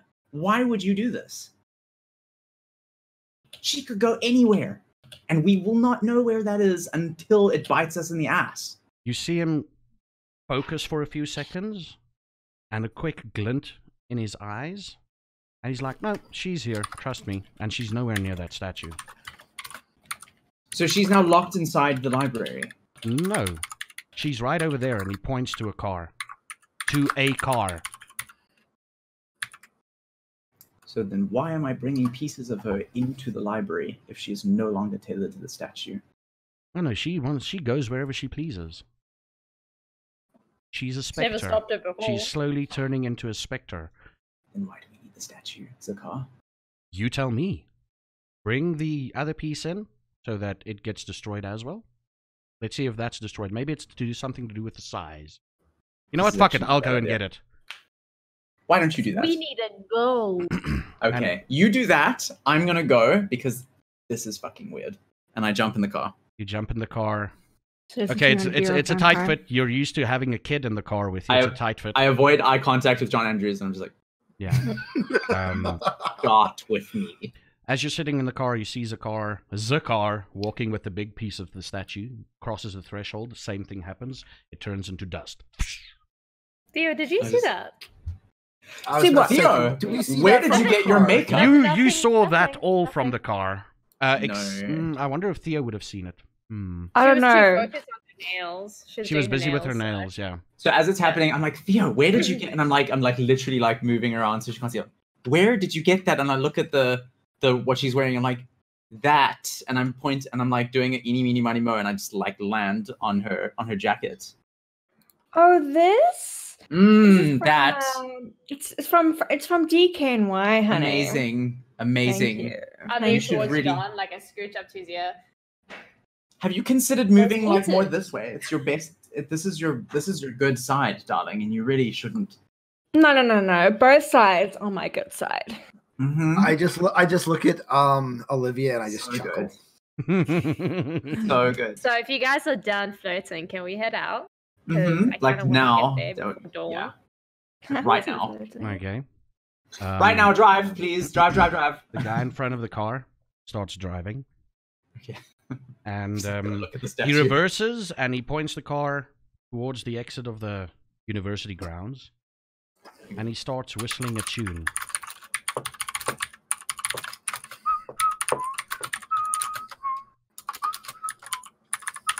I assume he's whistling Ring Around a Rosie. He's whistling Ring Around a Rosie. Yeah. No. So oh god. He's just whistling, but he's driving. He's driving.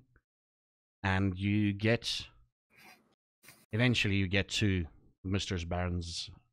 M's place. Yeah. I wanted to say when I hear him do that, I'm sitting in the back with Theodora. So when I hear him do that, I look at Theodora and I'm like, All of them actually know, by the way. All of you know what this means. okay. Oh yeah. So We're just used to it. So I take out my my Glock 26 and I just put it to the back of his chair and I'm like whispering, just in case. I take my hand and I hold the Glock and I pull it away. No. Okay. And I'm just like, okay. You get to the place. It is a place in Bloemfontein called the Glaspaleis. Not the Glaspaleis. The Verwoerdgebouw, if I remember correctly. I'm gonna I'm gonna tell you now. It's been a while. Glass Palace. There's literally a building in Bloemfontein made out of Glass glass. Palace. Yeah. It's been a while Oh, since is that a- I've been is that a to thing? Mistress. Yeah, that is actually a thing. That's where most of the municipality stuff happens. Is it called the Glass Palace? Yeah, the Glass The Palace. Glass Palace. Glass Right. Palace. The Glass Palace in English. I just guessed. Yeah. No, wait, it might be... I want to get you the correct thing to Google. Google. To Google. So that you know what it looks like Okay. at night. It's a very... Like, what happens is it's got colored windows on the side within a certain pattern. It's not the CR Swart gebouw. Not the Verwoerd gebouw. I see it. What is it called? Oh, sorry. This is in the Netherlands. My mistake. Just a little bit off. Very far. Close. Whole continents, even. Uh, 15,000 kilometers off. It's fine. Here Here we go. The Glasshouse Municipality. It's, Oh, not that's it's not the Glasshouse municipality. There's the link. I'm going to put it in chat as well. Oh, you're talking about the Bram Fisher? The Bram Fisher is the glass place now. I'm talking about that one. Oh, that's Oh, pretty. that's pretty. Yeah, I'm putting it in Oh, chat right now. Click that link That and you'll is see the building. Yeah, Super pretty. yeah. oh my god. It's across from the theater.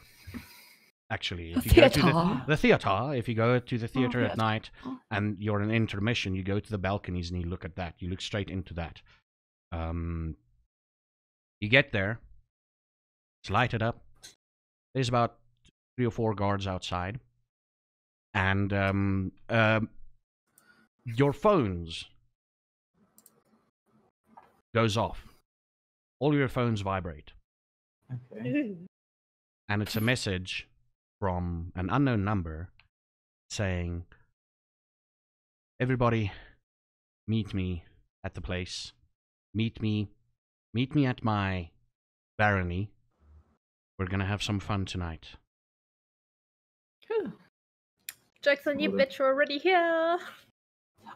So upon exiting the car, I just not even thinking about it. It's more instinctive. I grab Olivia's arm, and I just stare at the building, and my pupils dilate like massively, and you just see like this glassy glaze over my, and like you can see like it's just reflecting, and I'm like, have you ever seen anything so beautiful in your whole life? And I just Yeah. stand there for a moment, like dazed. Yes, I have. You're okay. And I pat his hand on my arm. Mhm. Like you know when a cat's like had a lot of catnip and it just like stops for a moment and just stares at you. Yeah. It's like I'm gonna look like her that up. with, like the building, and I'm We're like, gonna slowly, and I put my arm around, slowly go into the dungeon of his excitedness. tears running down my face. I look at him and I'm like, down. I know the Save, feels. bitch. You I'm gonna all, grab the luggage. you're gonna grab the luggage. Okay, you're not gonna notice this as you go back to grab the luggage, but the 3 of you, because you, okay, well, it's only Olivia that sees this. You hear of rustling in the surrounding plants areas. Foliage. Foliage in the surrounding foliage. That's the word I was looking for. Today. Just a bit of rustling. Rat, cat, dog. No, not a dog. Maybe a cat. Maybe a rat. Oh, speaking of rats, where's Wilbur? Oh, right. Remember, I gave him to Delphine. Oh yeah, he's watching over Delphine. Okay, just making sure. I have a feeling he's not just a rat.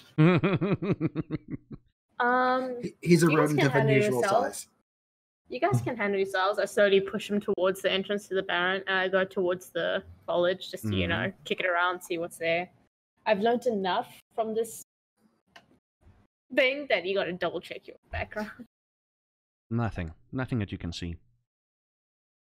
You just baited me, you little bitch. Exactly like the trees, right? I remember that in season 1. There's something there, I know it, and I was right. Thing. He was right about something, yeah. So what it looks like, it's a giant foyer with 2 elevators on each side of the foyer. So on this side there's 2, on this side there's 2, and then there's an out-of-service elevator. That's always out of service. And that's the elevator you guys take. Eventually you get down there. By this time, John has also joined you guys. You get into the elevator, push the button, and you hear bum bum bum bum bum bum bum bum. So I look at everyone and I roll my eyes. Like, Yeah, Honestly. At least she changed the song to this time. and eventually you get there. But the funny thing is, you're not expecting this, Nicholas. You entered the elevator and you turned around to face the you entered through here. We're gonna face the door again, and you sort of turned around, and while you're turning around, they just face the opposite wall of the door you just entered in the elevator. Okay. So you're facing the door you're supposed to go out of, Mm-hmm. and the wall behind you opens up. So I kind of like whip my head around, like, oh, yeah, that makes sense actually. And you get out, and all of you smell that familiar, musky, just had fun times scent. Oh, Yeah, that could musky she scent. not? Isn't it sad she gets laid more than you? I You quite like it actually. hear Watch it. you hear water in the background, like a shower running somewhere, or something's running, and you find Mistress M sitting on her normal chair. Now, what this room looks like? It's a giant ass room with 2 huge pillars holding up what seems to be the ceiling, obviously ceiling. And in the center, there's a little bit of a raised platform, like 2 or 3 steps, and there's a couch. And she is sitting on the couch. Now, she's got this typical, if you're thinking 90s, let's call it sexy goth for lack of a better word. Tight leather. Damn, I don't know the words for these things anymore. Corset? Top, no, like a top, like a tight leather spaghetti top. Oh, Yeah. okay. Short pants, like really hot pants, short pants. She's got the death's head moth tattooed on her belly button. And yeah, the smell is emanating from her. And she looks up, she's like, oh, you're a little bit too early. And she looks to the side. You brought a plaything. She's talking about me. No. No, she Say looks to the nothing. side, What do like you mean? beyond all of you, and looks at John. But I Andrews do that like, anyway. I kind of look at you guys and like, It's not always about you. oh. Okay. Common mistake. Calm down. Hi. Hi, so what did Like, he tell you? Wow. Ah, fuck that shit. We Well- don't care about that. I don't need to keep up Well- appearances yet. And she just smiles. Get into what he told us. It's like who he told us about. He says he knows you, and you know him.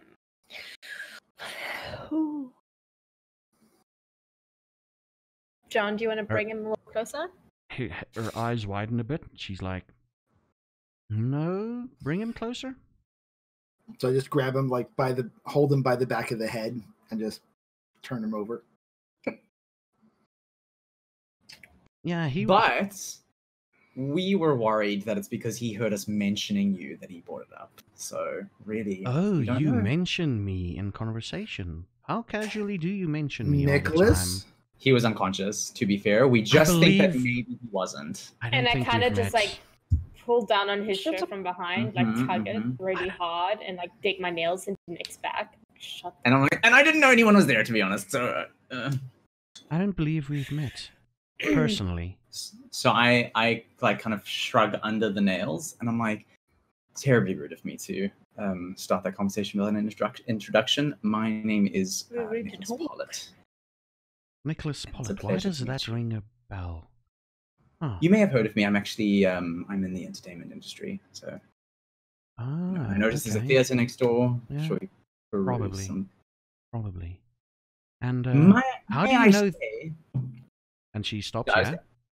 may I say that I have heard not a lot about you, but the bits that I have heard have been exemplary to the empire that you have built for yourself. I'm really quite impressed, actually. It's quite an undertaking, for anyone. So. No, Mr. Pollitt. Flattery won't get you anywhere. It's fun. Why are you with them? And where's the kid? He's technically not with us. He kind of just appeared, and we knew that he hadn't introduced himself. So we thought, hey, we're coming here anyway, and we got that text. So we're like, oh, let's just drag him along. So to make sure he introduced himself. It's a whole thing. He kind of just appeared, and the kid kind of just disappeared. So like, Ryan, Your mic's kind of like cutting a out really again. bad sitcom, like the '70s show where Laurie got replaced by a different actor because the other actor kind of OD'd or something. So it's kind of like that. Just stop. Oh. Huh. A little bit of meta there. Just a tad. And she looks to you, second class. John, I mean. She looks to you and she's like, yeah, I know him. He used to pay Tony some money to operate in Kimberley. Tony is his name, right? I keep on forgetting his name. Tony? Is it Tony? I think it's Tony. Tony, the Yeah. Baron in Kimberley. Yep. Yeah. Tony, who's also the bartender. That freaked me out the first time. Yeah, it was a little bit of a surprise. Yeah. Oh, look! They're back! And she turns, and from behind her, two people walk out. A man and a woman, scantily clad. And they go stand next to the couch. And there's a chain that's tied to this couch. And they hook it into their collars. Just stand there. They're in their Are undergarments. these the normal two? These are the normal two, yeah. Okay. These are the normal two. And she's like, we're going to have so much fun tonight. I mean, we already had fun. So, what's this guy to you? What, And she smiles. She's like, we gotta wait. Gotta wait for everybody to show up. I kind of have Everybody? prior plans, so I kind of just want to get this sorted, and then I'm gonna go. So Okay, you I can have leave no him. plans. You can leave him here, but I do insist you stay for the show. I've got a new plaything. yes. Love that idea. Sounds so great. Why Okay. would we Well, we just want to know: can we keep him? Because he's kind of linked to another major issue, which is bridging on the Oh ruining no of no our no no no no! masquerade. I mean, you wouldn't deny me the gift you've brought me, would you? No, but here's the thing. We give you this gift, but with this gift comes a consequence of a potential specter which will ruin the masquerade. It's more of a legal we- issue, really. If you just leave him with us, we can deal with him, deal with Vampire the specter, and give legalities. you the remains of him to do what you want with him, but we kind of want to no, nip that one in the sorry. bud. I need those for artistic reasons. Either I think way, what they're trying to say is that he's a smaller piece of a much bigger puzzle that we are more than happy to take off your reveal to hands. you so much more. We don't want to take you away from your plaything, so let us deal with the grit and dirty work. And you sit in your comfy couch with your two beautiful toys And this and is a know grunt. that you have a town that has been perfectly purified from any potential issues. As you know, Baroness, I have a certain skill set which would remove potential negativity. You know, Children, apparently. You hide the masquerade so well with your statues. She does. She really does. Not the reason for that issue, but she really does. Okay, just give me a few seconds. And she turns, takes out a phone from seemingly nowhere because those hot pants ain't got no pockets. And she between sends the out a couch text. cushions. She sends out a text. And she's like, just give it a few seconds, just give it a few minutes. Give it a few minutes. few I minutes have my phone pass. ready. A few minutes pass. She continues. She goes back to the couch. She continues to kiss the man and the woman at the same time the whole time. And the moment the elevator dings, she stops, adjusts herself a little bit, and in come one of the guards with a human that he's holding out in front of him. And this is a man in his mid-30s. He's like, what the fuck am I doing here? Why? What the? What? I said I was gonna get paid. I was gonna get paid. Where's the money? What should I do here? Are you gonna give me stuff? Are you gonna? And she gets up, and she's like, hush, hush, hush. You saved a man's life tonight, dear darling. You see that man over there? You saved his life tonight. But we still need a bit of fun times. You'll get your money. And if not you, your family will get your money. Don't What worry man about did she it. point to? She pointed to Benny when she said, you saved that man's life tonight. Okay. Yeah, she points to Benny when she says that. You wanted to interject earlier, did you? Mr. John? No? Yes? No. No? Okay, no. No, I was good. No? I'm fine. Okay. And she's like, come here. And you can see there's something in her eyes and the way she speaks to this person. He immediately calms down. She's like, just stand over there and don't mind what's happening all around you. Okay? Yes, just make sure my family... She's like, don't worry. You will be taken care of and they will be taken care of. Another guard comes out and starts putting barbed wire around him. About 30-40 centimeters actually away from him. And the barbed wire reaches, you can just see his face above the barbed wire. And she's like, ah. And while this is happening, a bunch of vampires and people come in.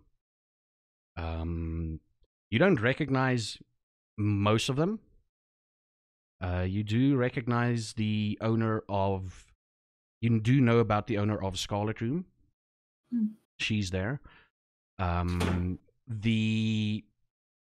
few of the bartenders in Mystic Boer is also there for some odd reason. Is Leia there? No, there's no Leia.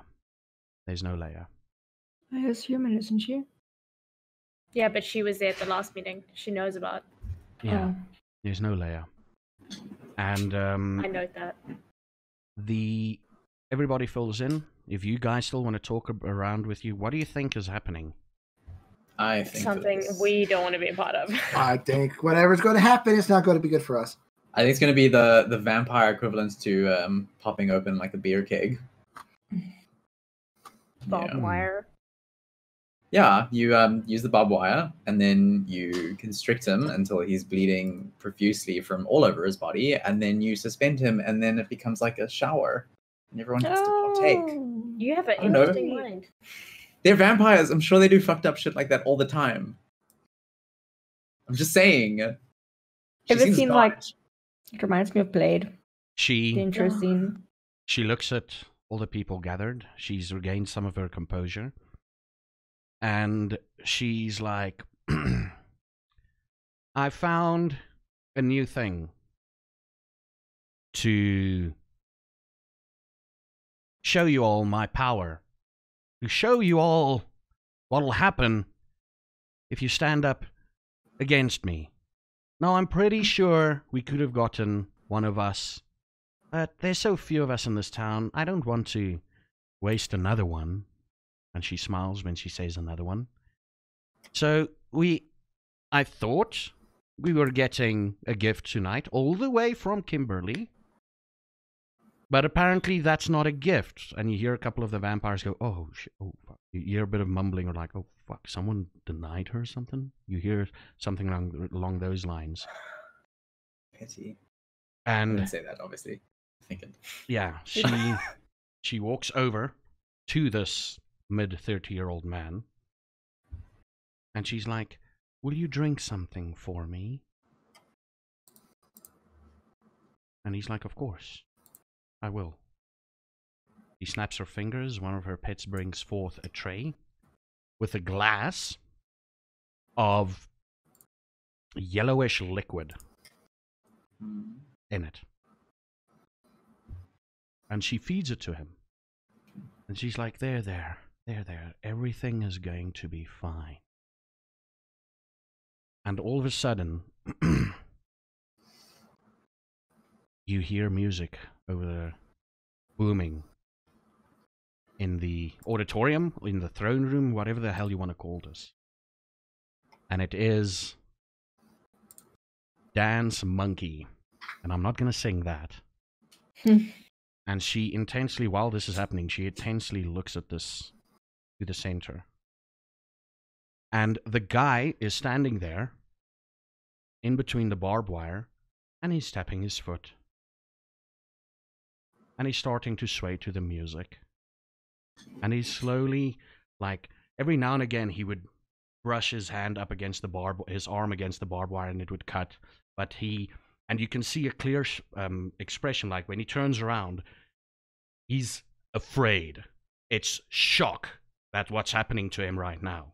And he continues on dancing, and eventually the dancing moves become so exaggerated that he cuts himself on this barbed wire. He cuts himself. He flays himself, essentially, through this barbed wire. He would rub his head against it, and he would scratch his back against it as he's dancing.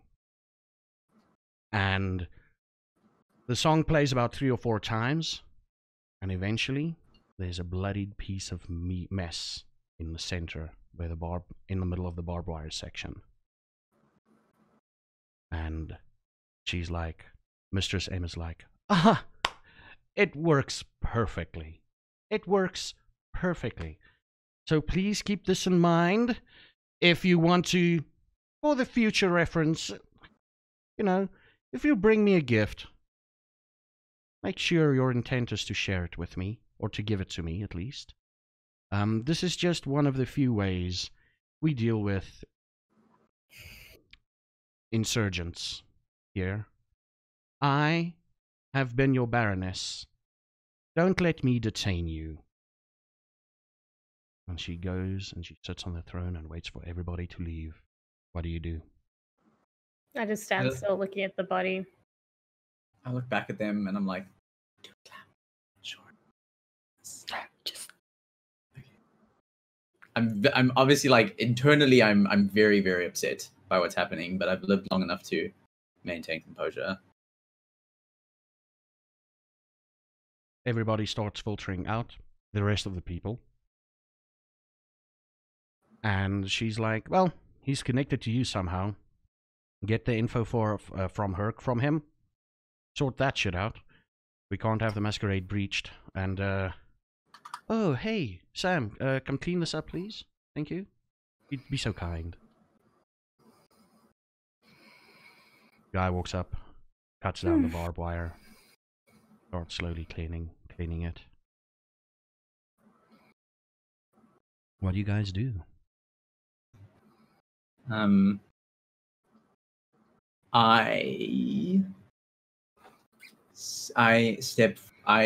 address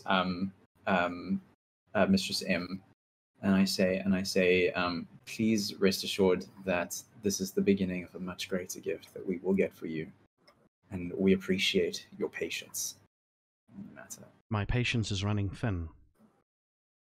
And I understand that, and I take that into the considerable consideration. And again, let me reiterate, don't let me detain you.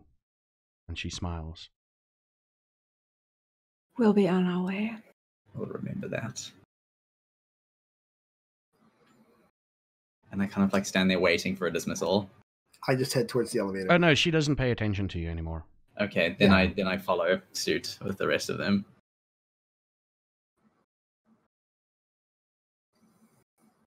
So when we get to the elevator... Okay, now you get to the elevator, you get outside. And...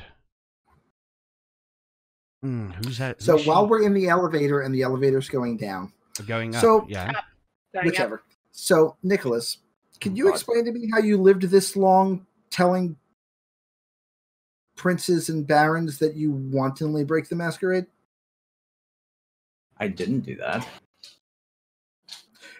You told the baroness, Mhm. you told the mistress that you Mhm. discussed the existence of the mistress Mhm. with a mortal, and that might be how he knew her name. Don't remember doing Not that. It might have been and not misconstrued only that- anyway. Luna. And not only that, Mm-hmm. you implicated the three of us in it, and that wasn't what happened in the first place. Well, maybe we should discuss this outside of the building. I have seen your discussions lead to people almost getting killed. I don't think I need to discuss that with you any further. Well, Do then I we guess we're done understand with each that. other? There's not much to understand. You said things to me. But, here you are, and here I am, and I'm not interested in this discussion, but thank you for bringing it up. I think it's very important that we establish this dialogue so that we know how unimportant it is to me. Why can't they just do it the way we do it? Shout it out, move on, grab a drink. Fine. I don't know, boys. So when we leave I'll never the understand them. building, I say, has it not occurred to anyone here that perhaps Mistress M is involved in the distribution of Herc to establish a foothold? That occurred to us 2 weeks before you showed up. Then why do you want her to? Why do you want her to then? Why do you want her to be aware of the fact that we've been informed by a Herc informant that she's like really close to them? All right. When instead we could say that might have been an accidental informational transfer. Allow me to give you a hypothetical. I hire you to look into something that I have done. Mm-hmm. I know that you are competent. Mm-hmm. So when I send you to go look for something, if you come back saying you have no information, what do you think I will suspect?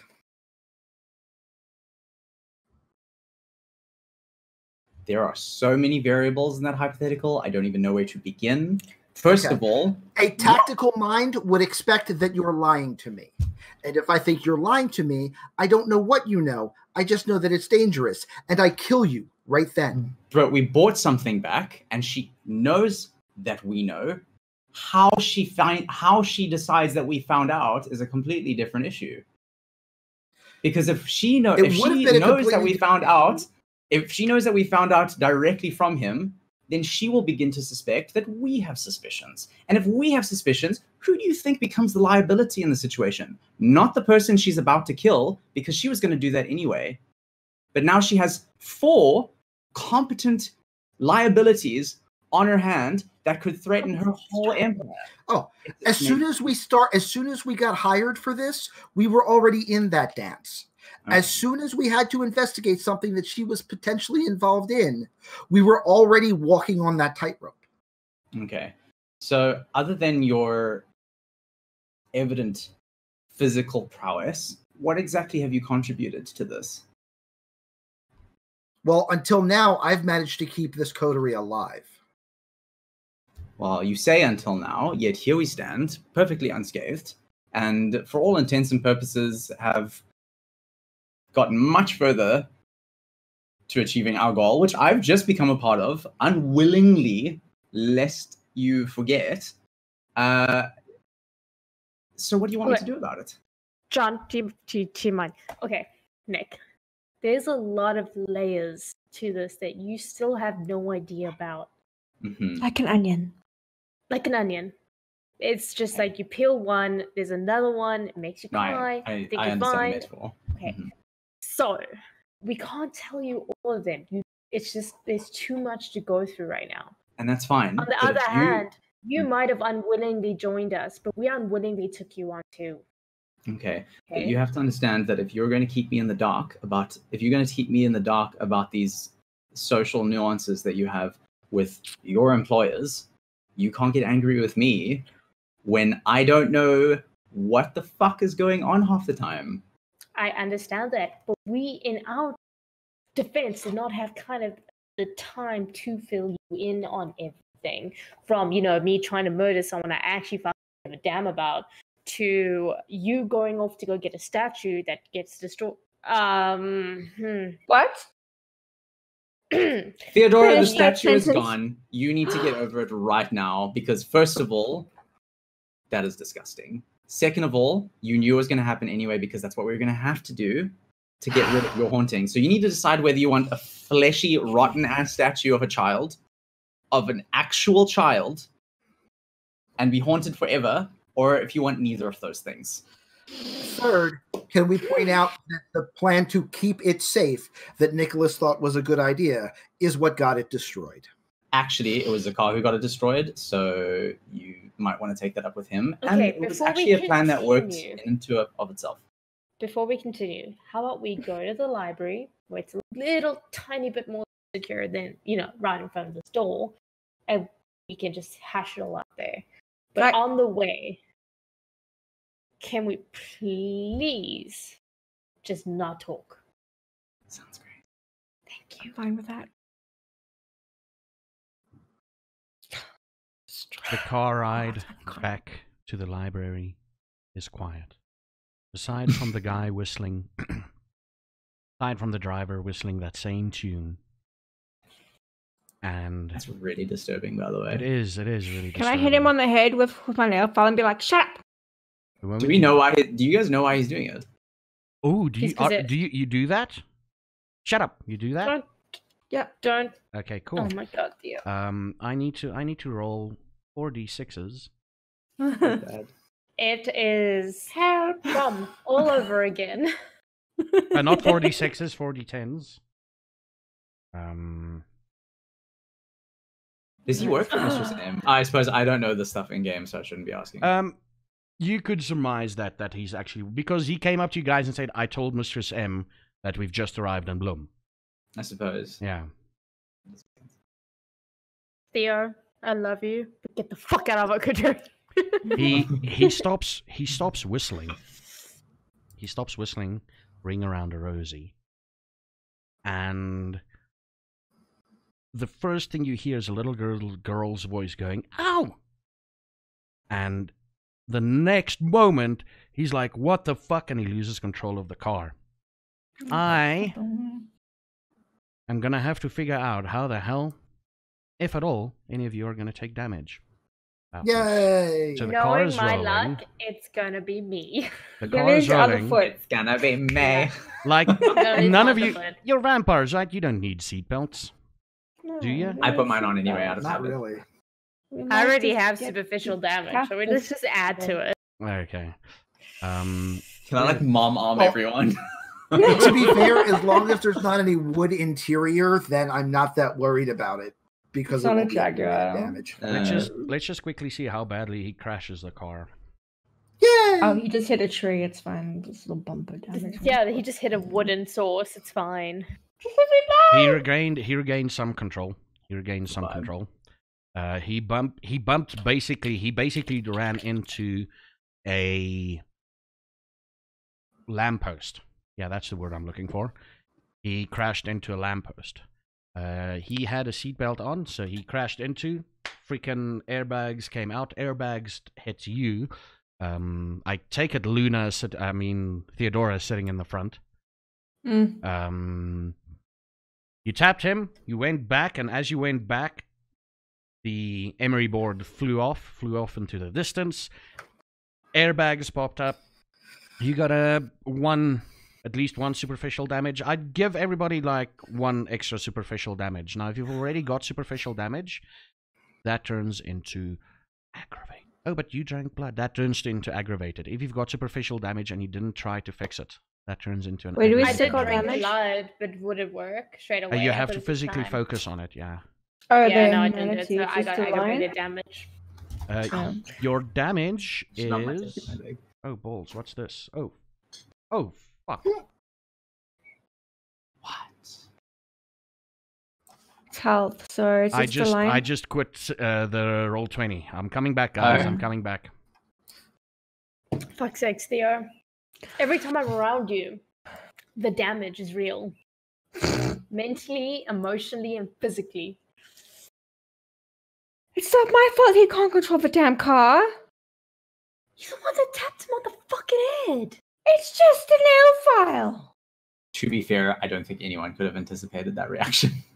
To be fair, when you Are we hit like a upside kid- down having this I did. conversation? When you hit We're like, a kid we're like on the literally fucking upside down head, having this conversation. You're like, But it's a drive. I didn't know the kid was in there. really, he was busy whistling that very same tune. Really, Didn't Theodora? make Any connections, Theo? No, It I'm could have fine just with been a that one, coincidence. Theo. Okay, can we get out of the car, please? And I like rip my seatbelt off, Mm-hmm. and I'm like crawling over everyone. I'm like, get the fuck out of my way. And I like kick the door open. Guy's unconscious in the. Yeah, he's not doing too good, I'm sure. He's not doing too good. Luckily, it's just ramming it into a lamppost. The car didn't roll or fly or anything. It just rammed it's into not a upside lamppost. down. No, it's not upside down. Now it's not as cool in my head. And what do you guys do? You're about 3 minutes walking distance away from the university. You've got a dead. Well, You've I'm got an hurt. unconscious person in the Boot. trunk, in the boot. It's going to be really inconvenient carrying a body for 3 minutes through town. In It'll the also be middle of the inconvenient. night. Mistress If it's M. 3 minutes away, it's not that far. A Coming lot from can you happen in in those 3 heels. minutes. Okay, I can't remember. I'm not sure when the last time you guys were human, but I have medical experience with humans, and we should not move him until we make sure that there's nothing broken. Otherwise, he could be paralyzed forever, and that would be There was stuff really broken before he started. What are you talking about? 5 minutes, Nicholas. He's going to die in 5 minutes. Doesn't matter if he's fucking paralyzed. What do you mean he's going to die in 5 minutes? Are we not turning him into a bloody statue? Is that not the plan? Is that not the whole reason we betrayed? Oh, are we not talking about the righteous? driver? No. No, we don't care about the driver. I'm so confused. Is the driver conscious or not? He's unconscious. I'm talking about the driver's driver. unconscious. Then you go deal with the driver. We're trying to deal. Okay, that's Okay. fine. But then you're going to tell Mistress M that one of her lackeys died in a car crash that Theodora caused. So I suggest someone helps me. I vote Theodora. He's unconscious. He's not I dead. second that vote. I get up and walk I around think the dog. Okay. Theo cannot help him. Theo needs to do the statue. Okay, I will am help in him. You guys pain. take care of the I statue. need this done. Go, Theo. Go, John. I will help. Madam Okay. Nicholas. Thanks. That Fine. sounds so great. So I go and check the driver. I use my. Do I not have a medicine? Oh, Can I just quickly play Yeah. No, the you can't. You're helpful only the storyteller. the helpful DM here. You've all got phones. I've got Mhm. 2 phones. You've got a contact on there that sort of knows what's happening. You could perhaps phone him, and he could perhaps organize something, to help you out, like Yeah. a driver Oh. or It's only Help. 3 minutes. It's honestly only 3 minutes. They can walk it. I'm just saying you can get someone. Honestly, I don't think we should. It's just waste. We have to wait for them. Let's just get this done. I'm just saying. So I I use a medical check on what's this guy's name? We don't call him know. Driver. Okay. He's just the Call him driver driver. number He's two. just a driver. I use a medical Ask check. us why he's driver number 2. I will not. Okay, so I do a medicine check on him. I thought I had my my character's background in medicine didn't translate to this character sheet, unfortunately. I do it anyway, I guess. Medicine Is- intelligence, I guess. That's what you want to do. Yeah. Does it is it something that I can do if I have no dots on this though? On what specific? Medicine. On medicine. Yeah. You can roll me a flat out.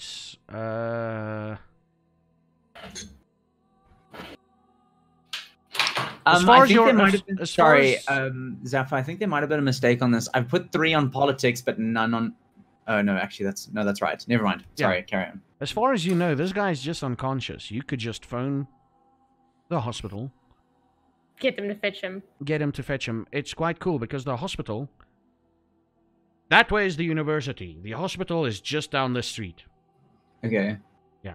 So Hey, I John, take do you need his help getting the phone. body? You're literally next to the mall in Bloemfontein called Mimosa Mall. That's where you crashed. Okay, I take his phone.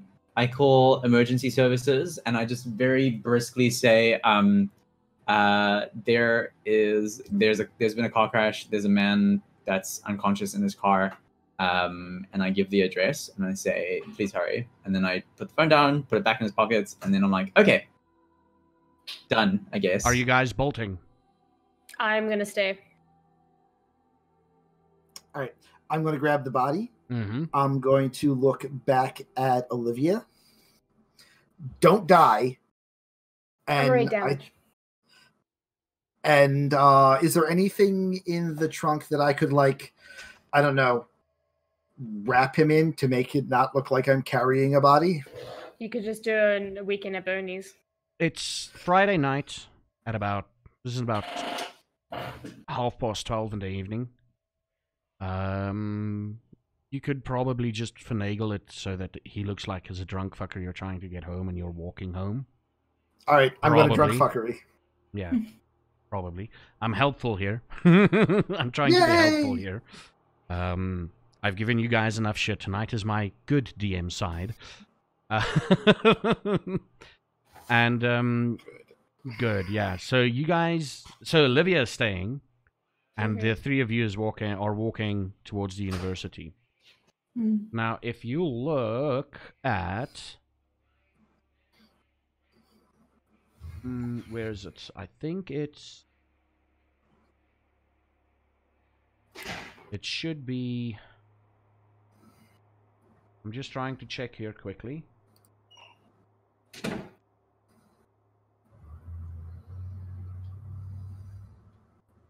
Oh, the map isn't there. But you're literally within very short walking distance. You guys leave, and after about 2 minutes, the ambulance arrives.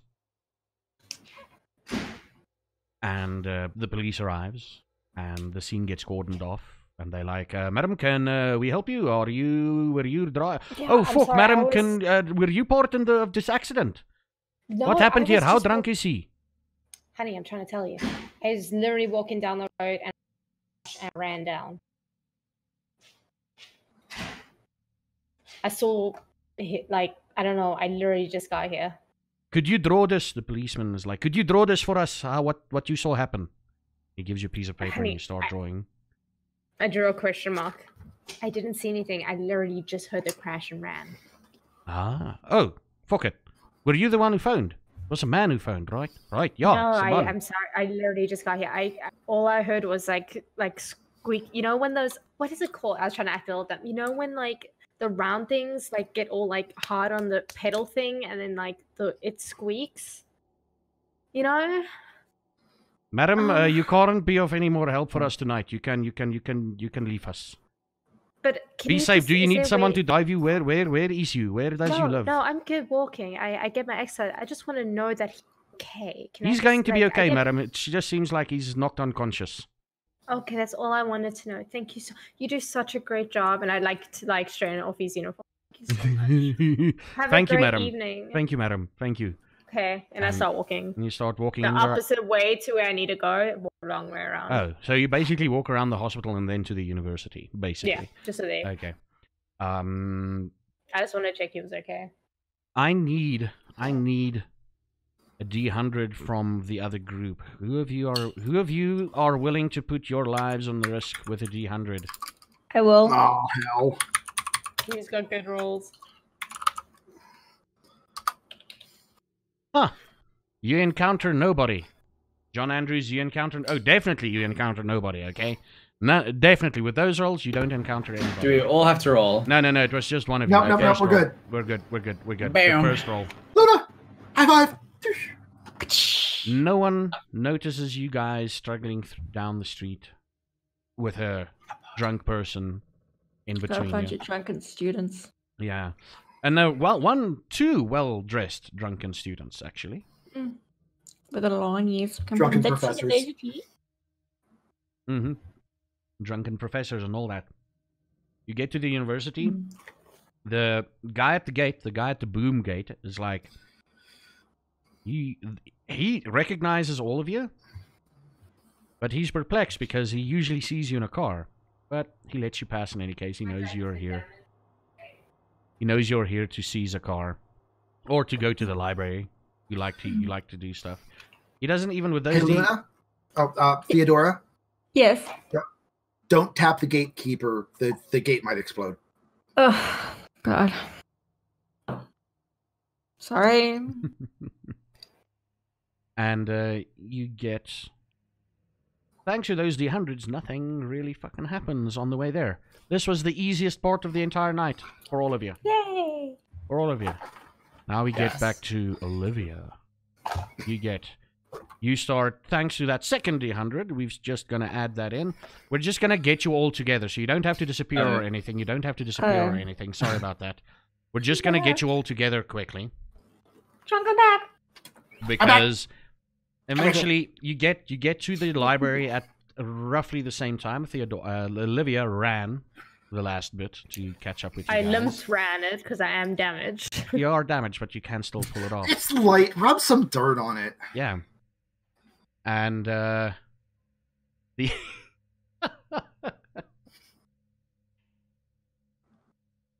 you get to the library. Zakar stands outside and he's still scribbling some notes, picking up some dust. Some clear white cement-like dust. Writes down, he puts it in a little bit of a baggie, in a bunk socky, a baggie, puts it in his coat, and he turns around like, hey, wow, you didn't give it to her? Interesting. You didn't give him to her? I thought you would. Oh my god, Zakar, don't even start with us right now. Let's just get this over with, please. Oh. Maybe I can. Just like walk past him. Maybe. So and he fucked mutters under his breath, for those of you wanting to hear, he says, I can definitely trust him. And you walk Now in. he definitely can't. Now he trusts us. I was going to say, after he asked us to join his alliance to put down the Baron, now he trusts us. Okay, Zakar. And where do you guys go? Do you go down into the secret room, into the secret rooms? Yes, I think secret rooms of secret rooms is a good spot to hide. Yeah. Are you guys going to hash this out at all tonight, or not really? I think we've had enough. I'm not involved in it. This is I was just gonna say to Theodora while we're moving down, I said the next problem is the process that you use to statuefy people, because there's actually no guarantee that that's going to get rid of your ghost. It's just something that we know she wants, but we don't know if that's all she wants. So you have to go home tonight and weigh your options. We'll just have to hope and pray that this is going to do the trick. We can't just turn someone into a statue on the hope that it might help. Like, Well, what else do you suggest? I mean, that was like your whole plan. it Yeah. was Was it was a statue on potential. the hope that it would. It was a that it potential would work. plan, but we can't just turn a human being into a statue on a whim. Well, you can't. I can. You should wait, not. wait. Get this. Sorry, I'm a little late to the party yet, and I'm a little pissed off. You telling me I denied the Baron on something you made me sound very sure about, that you sounded sure about, but something now that you're thinking might not work. No, I'm saying what we should do, which I was going to explain to you guys, is we should hold a seance to ground, what's her name? Belinda. To ground Belinda for a moment so we can ask her properly what it is she exactly wants us to do. Because what if we do turn him into a statue and she still doesn't go away? Then we've not only denied the Baron something that the Baroness something she wanted, but now we still haven't fixed our problem. We need to make sure this fixes the problem beforehand. But we didn't have time to do that before. So this is just, unfortunately, the forced chronological order of events. And we're just going to have to cope with that. It sounds a lot to me and it might just be me, we'll see if we get a group vote on this, that this is a whole lot of backpedaling on something you said we definitely needed to do. And now you're not sure. No, I'm saying that this is a component of what we should be doing, but we do need to make sure. And might I remind you guys that you didn't need much convincing, actually. So it's not only me who thought this was a good idea. I'm not the one who turned a child into a statue, okay? Let's all remember that. I'm trying to rectify this problem of your own making. So you need to decide if you want to go back to the Baron and say, oh, by the way, my mistake, here he is, and then deal with the haunting for the rest of your life. Or we find out for absolute certain if this is how it's going to work. But we didn't have time to proof test this before we went to go and speak to the Baron. So you can take my idea or you can leave it, but I'm the one with solutions, and unless you have solutions, don't come at me. Just to clarify, since you mentioned coming at someone, what was your last idea and how did that one turn out? I don't know. You're going to have to elaborate on what you mean. Olivia, do you want to jump on this one for me? Honestly, guys, I'm sorry. I'm just a little tweaked. I'm a little level-headed. This night has just been pretty odd for me. I've been agreeing with John. I fucking don't have my I don't feel myself. So, I'm gonna go downstairs, grab a blood bag. I'm gonna feel a little better about myself. I'm gonna go pet my rat. I'm gonna go see Delphine. When I come back, maybe y'all can have an answer.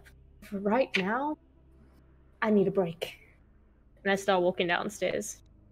Okay. All right. Let's entertain this idea that you want to have a seance. And see where it goes from there. Don't do it on my account. Apparently my ideas have been terrible, yet here we stand. No. But if you say that that won't work, what I thought needed to be done to rid myself of this apparition. It's the only idea we have. And I am the one who came up with it, because it's a very high possibility that's what we need to do. But unless you guys have other solutions, I don't care what you think. Zephyr, do I remember the Belinda possessing me at all? Or not? No. You just saw everything bright, and then you blacked out for a few seconds there, or for what felt like a few moments for you. Okay. Yeah. So, John, you've been very mouthy about the situation. Do you have an alternative solution to this problem that we're having, or are you just going to sit there and second guess and just be an asshole? Oh, unlike some people, I'm not going to suggest things that I know nothing about. Who are some people? Which is why me? I Am I the don't. some people? Then just say. You just said unlike something you. about not coming at people. Do you want to come at me after you suggested that I shouldn't come at you? What's your solution? I don't make suggestions about things that I know nothing about. So we were just going to do That nothing. is beyond me. All I know is we started this. That's two. We started this because you said this would be the thing that put it away. Then That's do what you why want. we went to the Baroness. That's why we got ourselves in more hot water than we were already in, which you noticed we were already in, and now you're uncertain. I didn't say I was uncertain. You said I was uncertain. So I'm. if you are certain, why are you doing a seance to make sure it's the correct thing to do? Because if you're certain, why are you taking another step in between?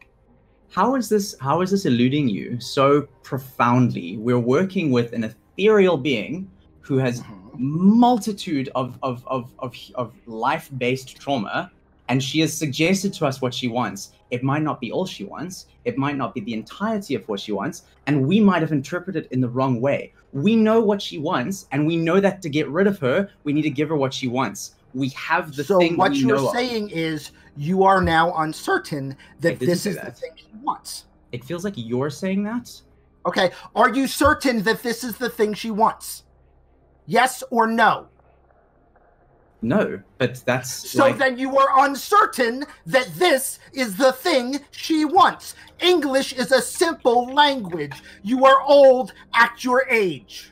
I went to Trinity College and studied poetry, so I think I know a little bit more about English than you do. But You if apparently don't know that not certain is uncertain. I feel like you're uncertain of what it is you're trying to achieve because I don't know what your alternative solution is. Then that's your problem.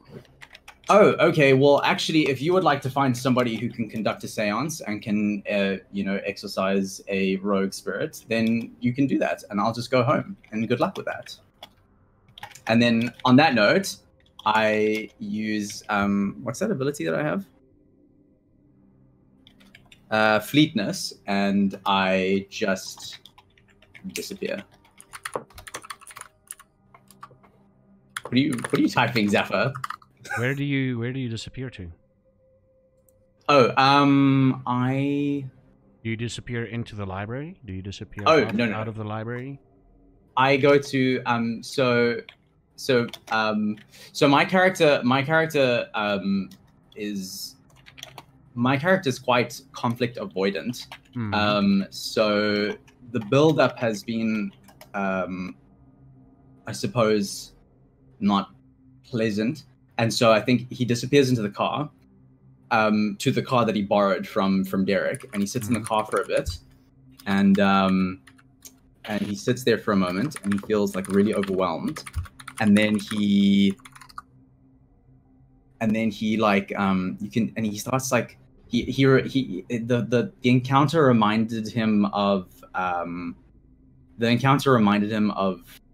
funnily enough, of Aleister Crowley and the fights that they used to have prior to their breakup, and he he smashes the steering wheel, and the airbag just plops him up against the seat, and you just hear from like behind this puffed up airbag, you just hear like this muffled "fuck." Take a point of superficial damage there, please. Okay. I already had superficial damage. Does that so now mean it it's turns into an X? Yeah, now it turns into an X. Okay. Yeah. And then Yeah. And then can you drive? Do you guys know if you can drive a car if the airbag? No, it gets disabled. It's Yeah. disabled when the airbag. That's why you have to disable airbags in case you accident. You can still drive it. Okay, so I pull up the handbrake and I drag the car to Derek's house. As you drag, Minimay, could you show your face, please? I also stay at Derek's place because I'm like, fuck off. Yeah. So as the camera, no, stay there, stay there. Okay. We need your faces. So while all this is happening, Olivia goes down into the lower part of the level, and you hear the following. Here it comes. Oh, hey there, dearie. How are you doing tonight? And the camera This is just fades the cherry on the out. fucking night. What the fuck is going on? And the camera fades out. Fuck you, Zephyr. Nicholas, let me point this out to you. Olivia Yes. is actually a big-hearted person. She doesn't like to show it, but there is one person she just cannot stand. It's like her nemesis in her own mind. It's kind of like those funny nemesis where you just have it in your own mind. And that was her. Oh my god. That was, for those of you who don't know, that was Granny Laura. She's part Yeah, of not some of your the notes I favorite gave you. Hag. Some of the notes I hag. gave you, Nicholas. What's that? She's part of some of the notes I gave you.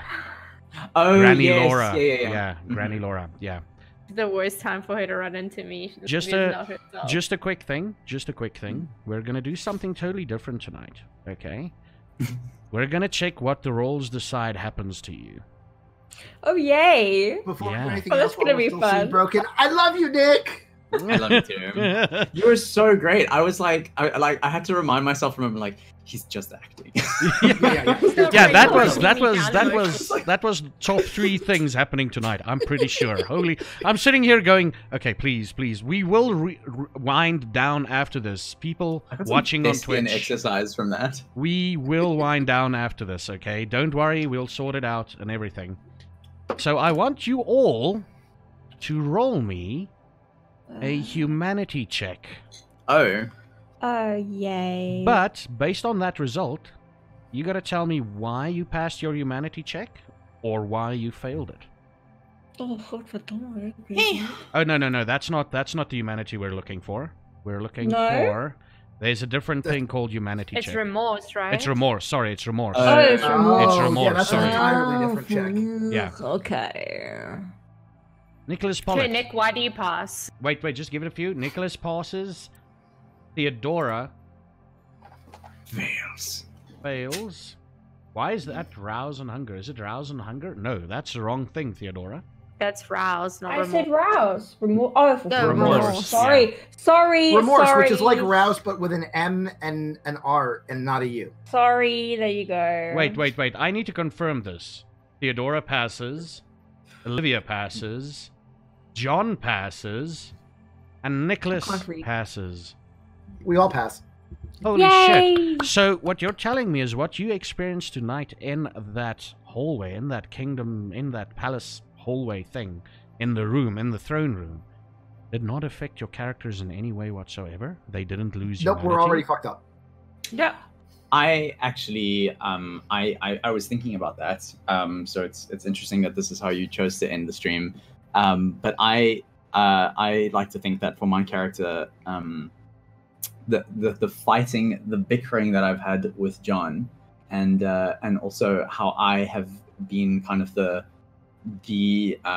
focal point of, because we're on like really hot water, right? And I have been the one that has pushed most of you guys over the edge with not understanding the severity of the situation. And I think my emotional reaction to all of that was indicative to me that I care. And what I had seen had really upset me, and I didn't think about it until I had had that fight with John, and then I got into Derek's car and smashed the steering wheel. And I've been alive for a long time, and emotional reactions of that caliber are quite rare for me. And I realized that I am actually severely traumatized by what I had experienced. And Well, that So makes me feel... would you say that this role doesn't this role is wrong? Would you No, have no, a no, stay I- on I your say- humanity, or But I think because my character is quite introspective, and I think from a psychological capacity, the fact that I feel so traumatized reminds me that I still care, okay, and cool. that I yeah. have more to offer to solve this. And I also want to, I hate that I want to, but I also want to redeem myself to John's character as well, because I think that his character uses aggression to kind of manipulate fear, because I think he's genuinely afraid, and I think that makes him very angry. And for some reason I feel like I need Okay. to solve that. Yeah. So I think that's my justification for a humanity pass. Okay. Anyone else wants to take a go at it, or just say, "Hey, the dice said it. It's okay." Yep, that said it.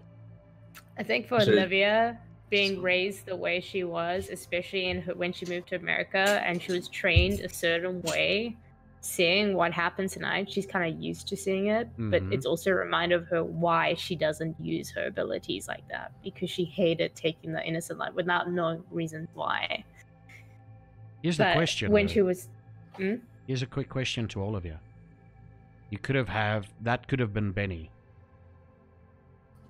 it would have been fine if it was Benny. That to be could have honest. been I feel Benny. like she felt guilty that this chap got taken over. That's why she didn't say anything, because she couldn't. She was like, she knew that he didn't deserve. Well, she doesn't know, but in that moment, it was Benny deserved it. But at the same time, in her mind, she was like, she's holding on to hope that doing this was going to save Belinda and redeem everything that Benny had done. So she kept trying to justify this trade of lives.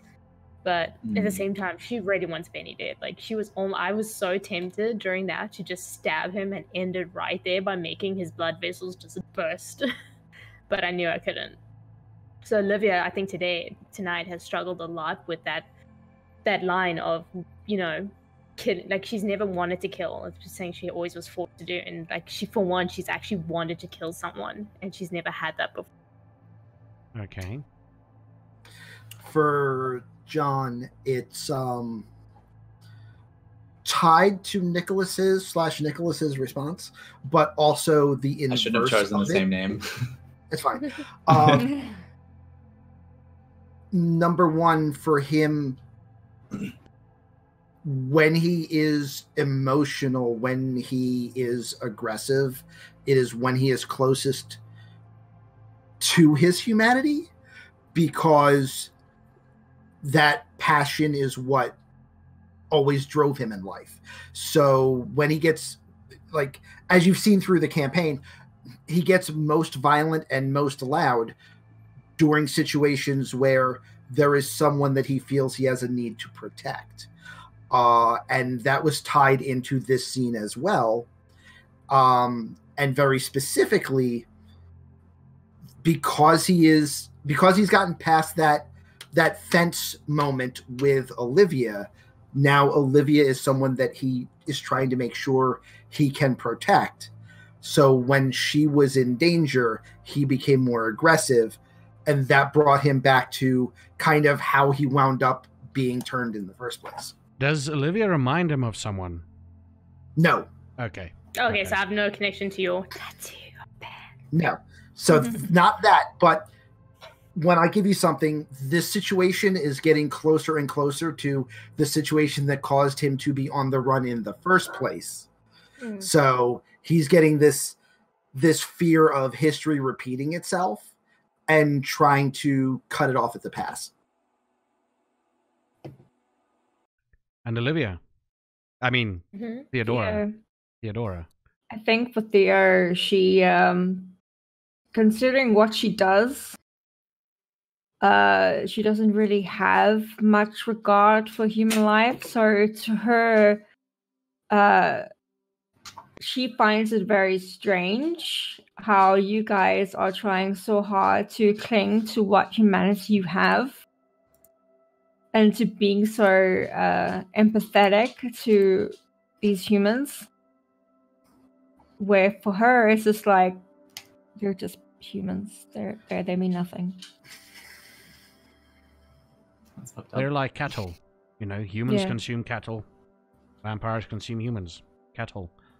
So your humanity is like, oh, okay, cool. That's just another moo cow dying. That's fine.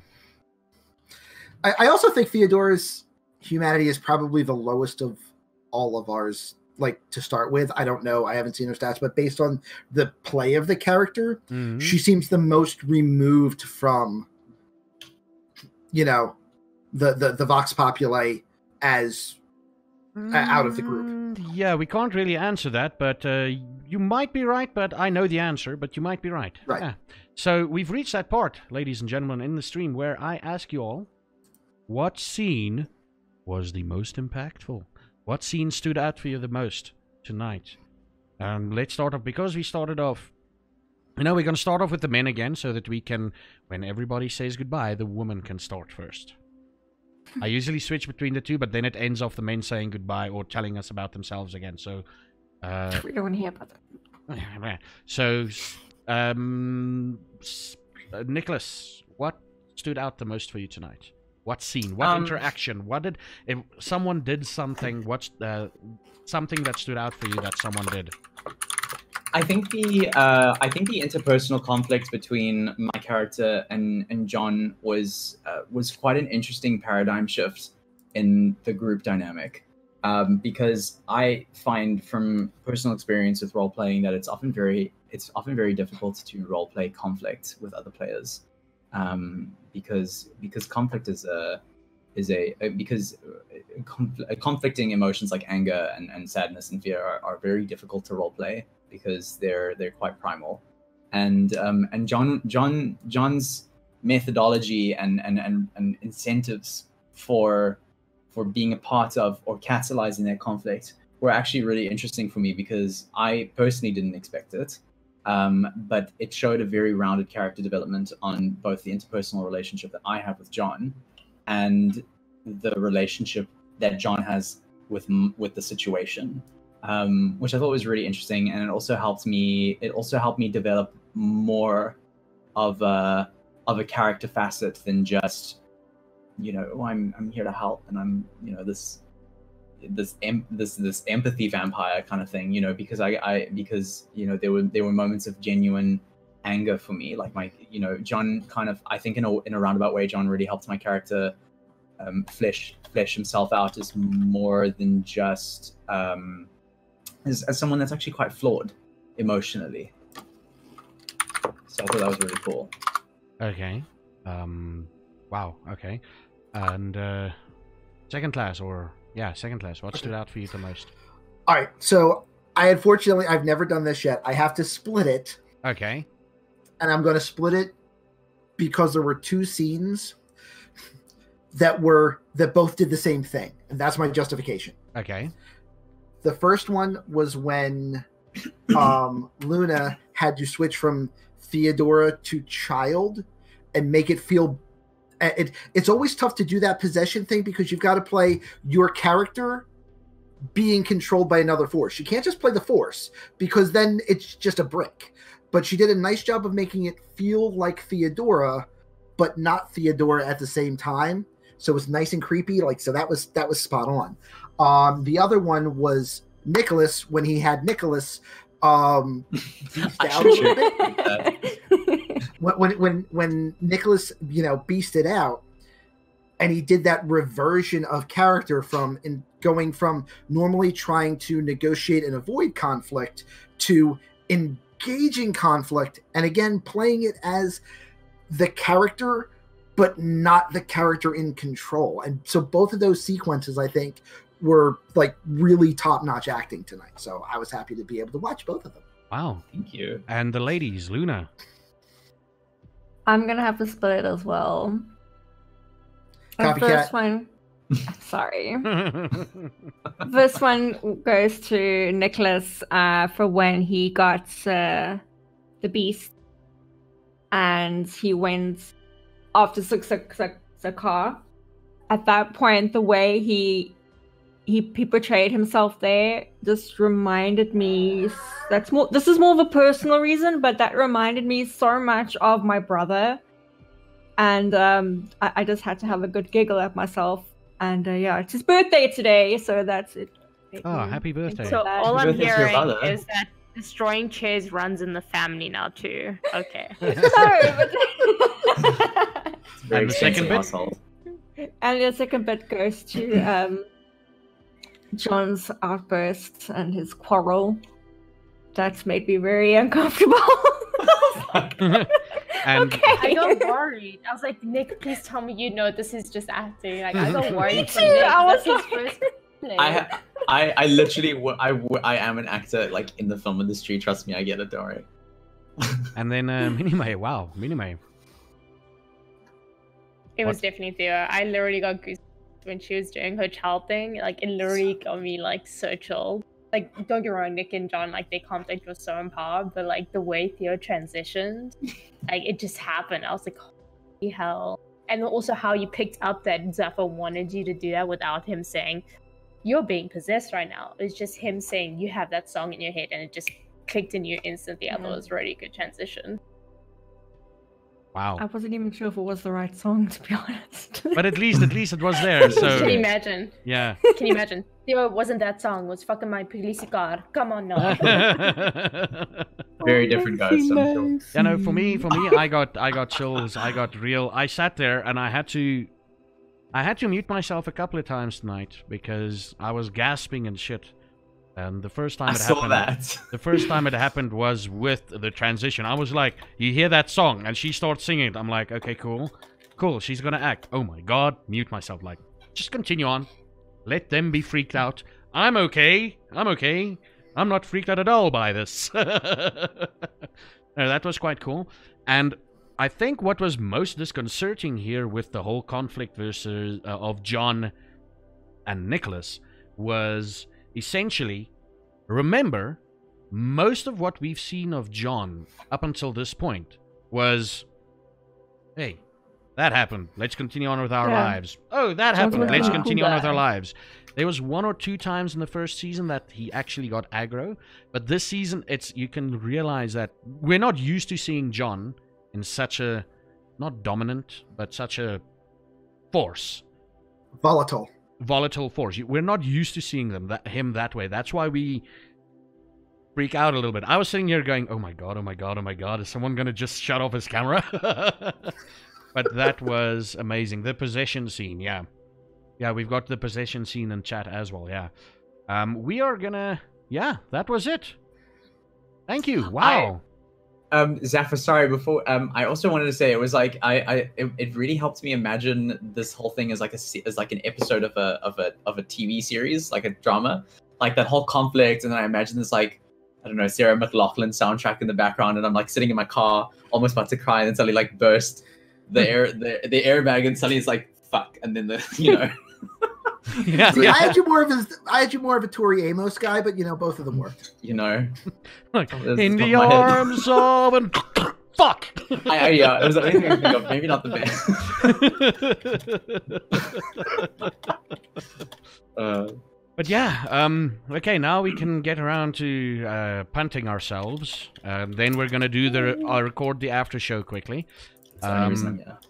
So we are gonna start off with the ladies.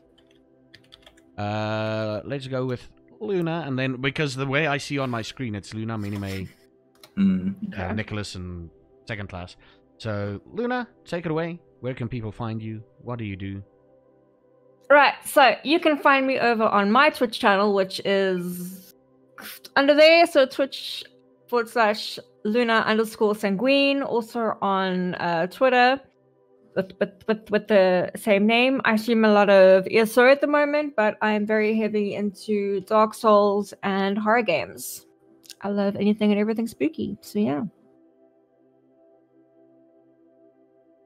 Oh, that's my cue. Yeah. Cool. Hi guys, my name is Minimay. I stream on Twitch at MinimayZA. I play a lot of survival games and open world. I'm busy playing Deadside, which is an open world survival looter shooter, which is fucking awesome. Probably one of the best AI pathing I've ever experienced. I also do some VR, and I play a lot of FPS like Valorant and CSGO and Call of Duty. I do jump into other games sometimes, like Vampire the Masquerade or ESO or whatever tickles my fancy. Someone needs to go to the loo. I do. Also, I play a lot of board games like Catan and Risk. There you go. I'm done. And then Nicholas? I am Nicholas Van J, and I stream on Twitch every day from 4 p.m. GMT +2 to 8 p.m. or actually just until I get tired, really. But always after 8 p.m. And I do all kinds of variety games. At the moment, I'm really having a lot of fun with Final Fantasy VII the Remake, Final Fantasy 14, Animal Crossing. I like to keep up to date with with new games. And you can, obviously, that's my name down there, Nicholas Van J. And I don't stream on Tuesdays and Fridays. Those are my only days off. Cool. Okay, and second class. Hi, everybody. I'm Second Class Elitist. I stream on Twitch at Second Class Elitist, spelled out all in one word. You can find me on Twitter at 2ND Class Elitist because Second Class Elitist was too long. I do mostly variety games that specialize on either survival or games with survival elements. Also, on Thursdays, we do kind of a maker crafting thing where I do custom PC case mods. The next one that we're going to be working on is actually going to be a Soviet themed case from Command and Conquer Red Alert. So that's going to be a lot of fun. That's Thursday nights. The one that we just finished was actually a Matrix Trinity themed case, and I'll have the short versions up on my YouTube page once I get that set up. I'll give you guys the link for that next week. But anyway, come stop by. I stream from 8 p.m. Eastern to sometime after midnight. Some streams go longer than others. Thursday through Sunday. So I'll be on in about 4 hours, 4.5 hours. Yay. Cool. Yeah, my name has been Zephygeek. My name is Zephygeek. You all know why. You all know me. I've been caught off guard there because I was thinking about cool case mods, you bastard. I play a variety of games. I recently got into Final Fantasy 14. I'm trying to figure out a way to play that game while keeping to my normal streaming schedule without interrupting the games I'm already playing on my normal streaming schedule. That essentially means I'm probably never gonna sleep again, ever. But that's okay. It's okay. It's gonna work out. I'm gonna figure something out. Sleep is for the weak. Yeah, I mean, stream for 6 hours up until about 2 o'clock in the afternoon, and 4 hours later stream again up until 2 o'clock in the morning. You know, that's how it works. I do play some 7 Days to Die. Currently, I'm on a playthrough. I'm about to finish. Well, I'm about 2 weeks, a week and a half out with the end of Doom Eternal, and then Is it good? It is. It is. Okay. It takes a while. It's like literally, I started playing it, and I'm like, ugh, why? It's exactly the same, and then after about 3 or 4 stages or events, it's like, hey, I'm kind of liking this now. I'm kind of. They teach you new things almost every time you enter a new level. It's like, okay, now I can do this. Oh wow, I can do this now. You know, you kind of grow with the character a little bit. Okay. And then after that, I'm gonna be doing Outer Worlds, the RPG Outer thing, Worlds. the RPG Outer thing. Worlds, Outer yeah. Worlds, yeah. Oh, it's so good. I'll be doing that, but at the same time, I'll also be doing Final Fantasy 14. So yeah, I'm excited. So yeah, everybody, we're gonna do the after show after this. We're gonna record the after show. Thank you to each and every one of you watching, and of course to the cast. You all were extra saucy and extra sexy tonight. I fucking loved it. Thank you, Second Class, Nicholas Van J, Minime, and Luna Sanguine. Brilliant cast members as always. I love your faces. I love the chat's faces. And we will see you next week, Sunday, for more Vampire the Masquerade. Awkward wave time.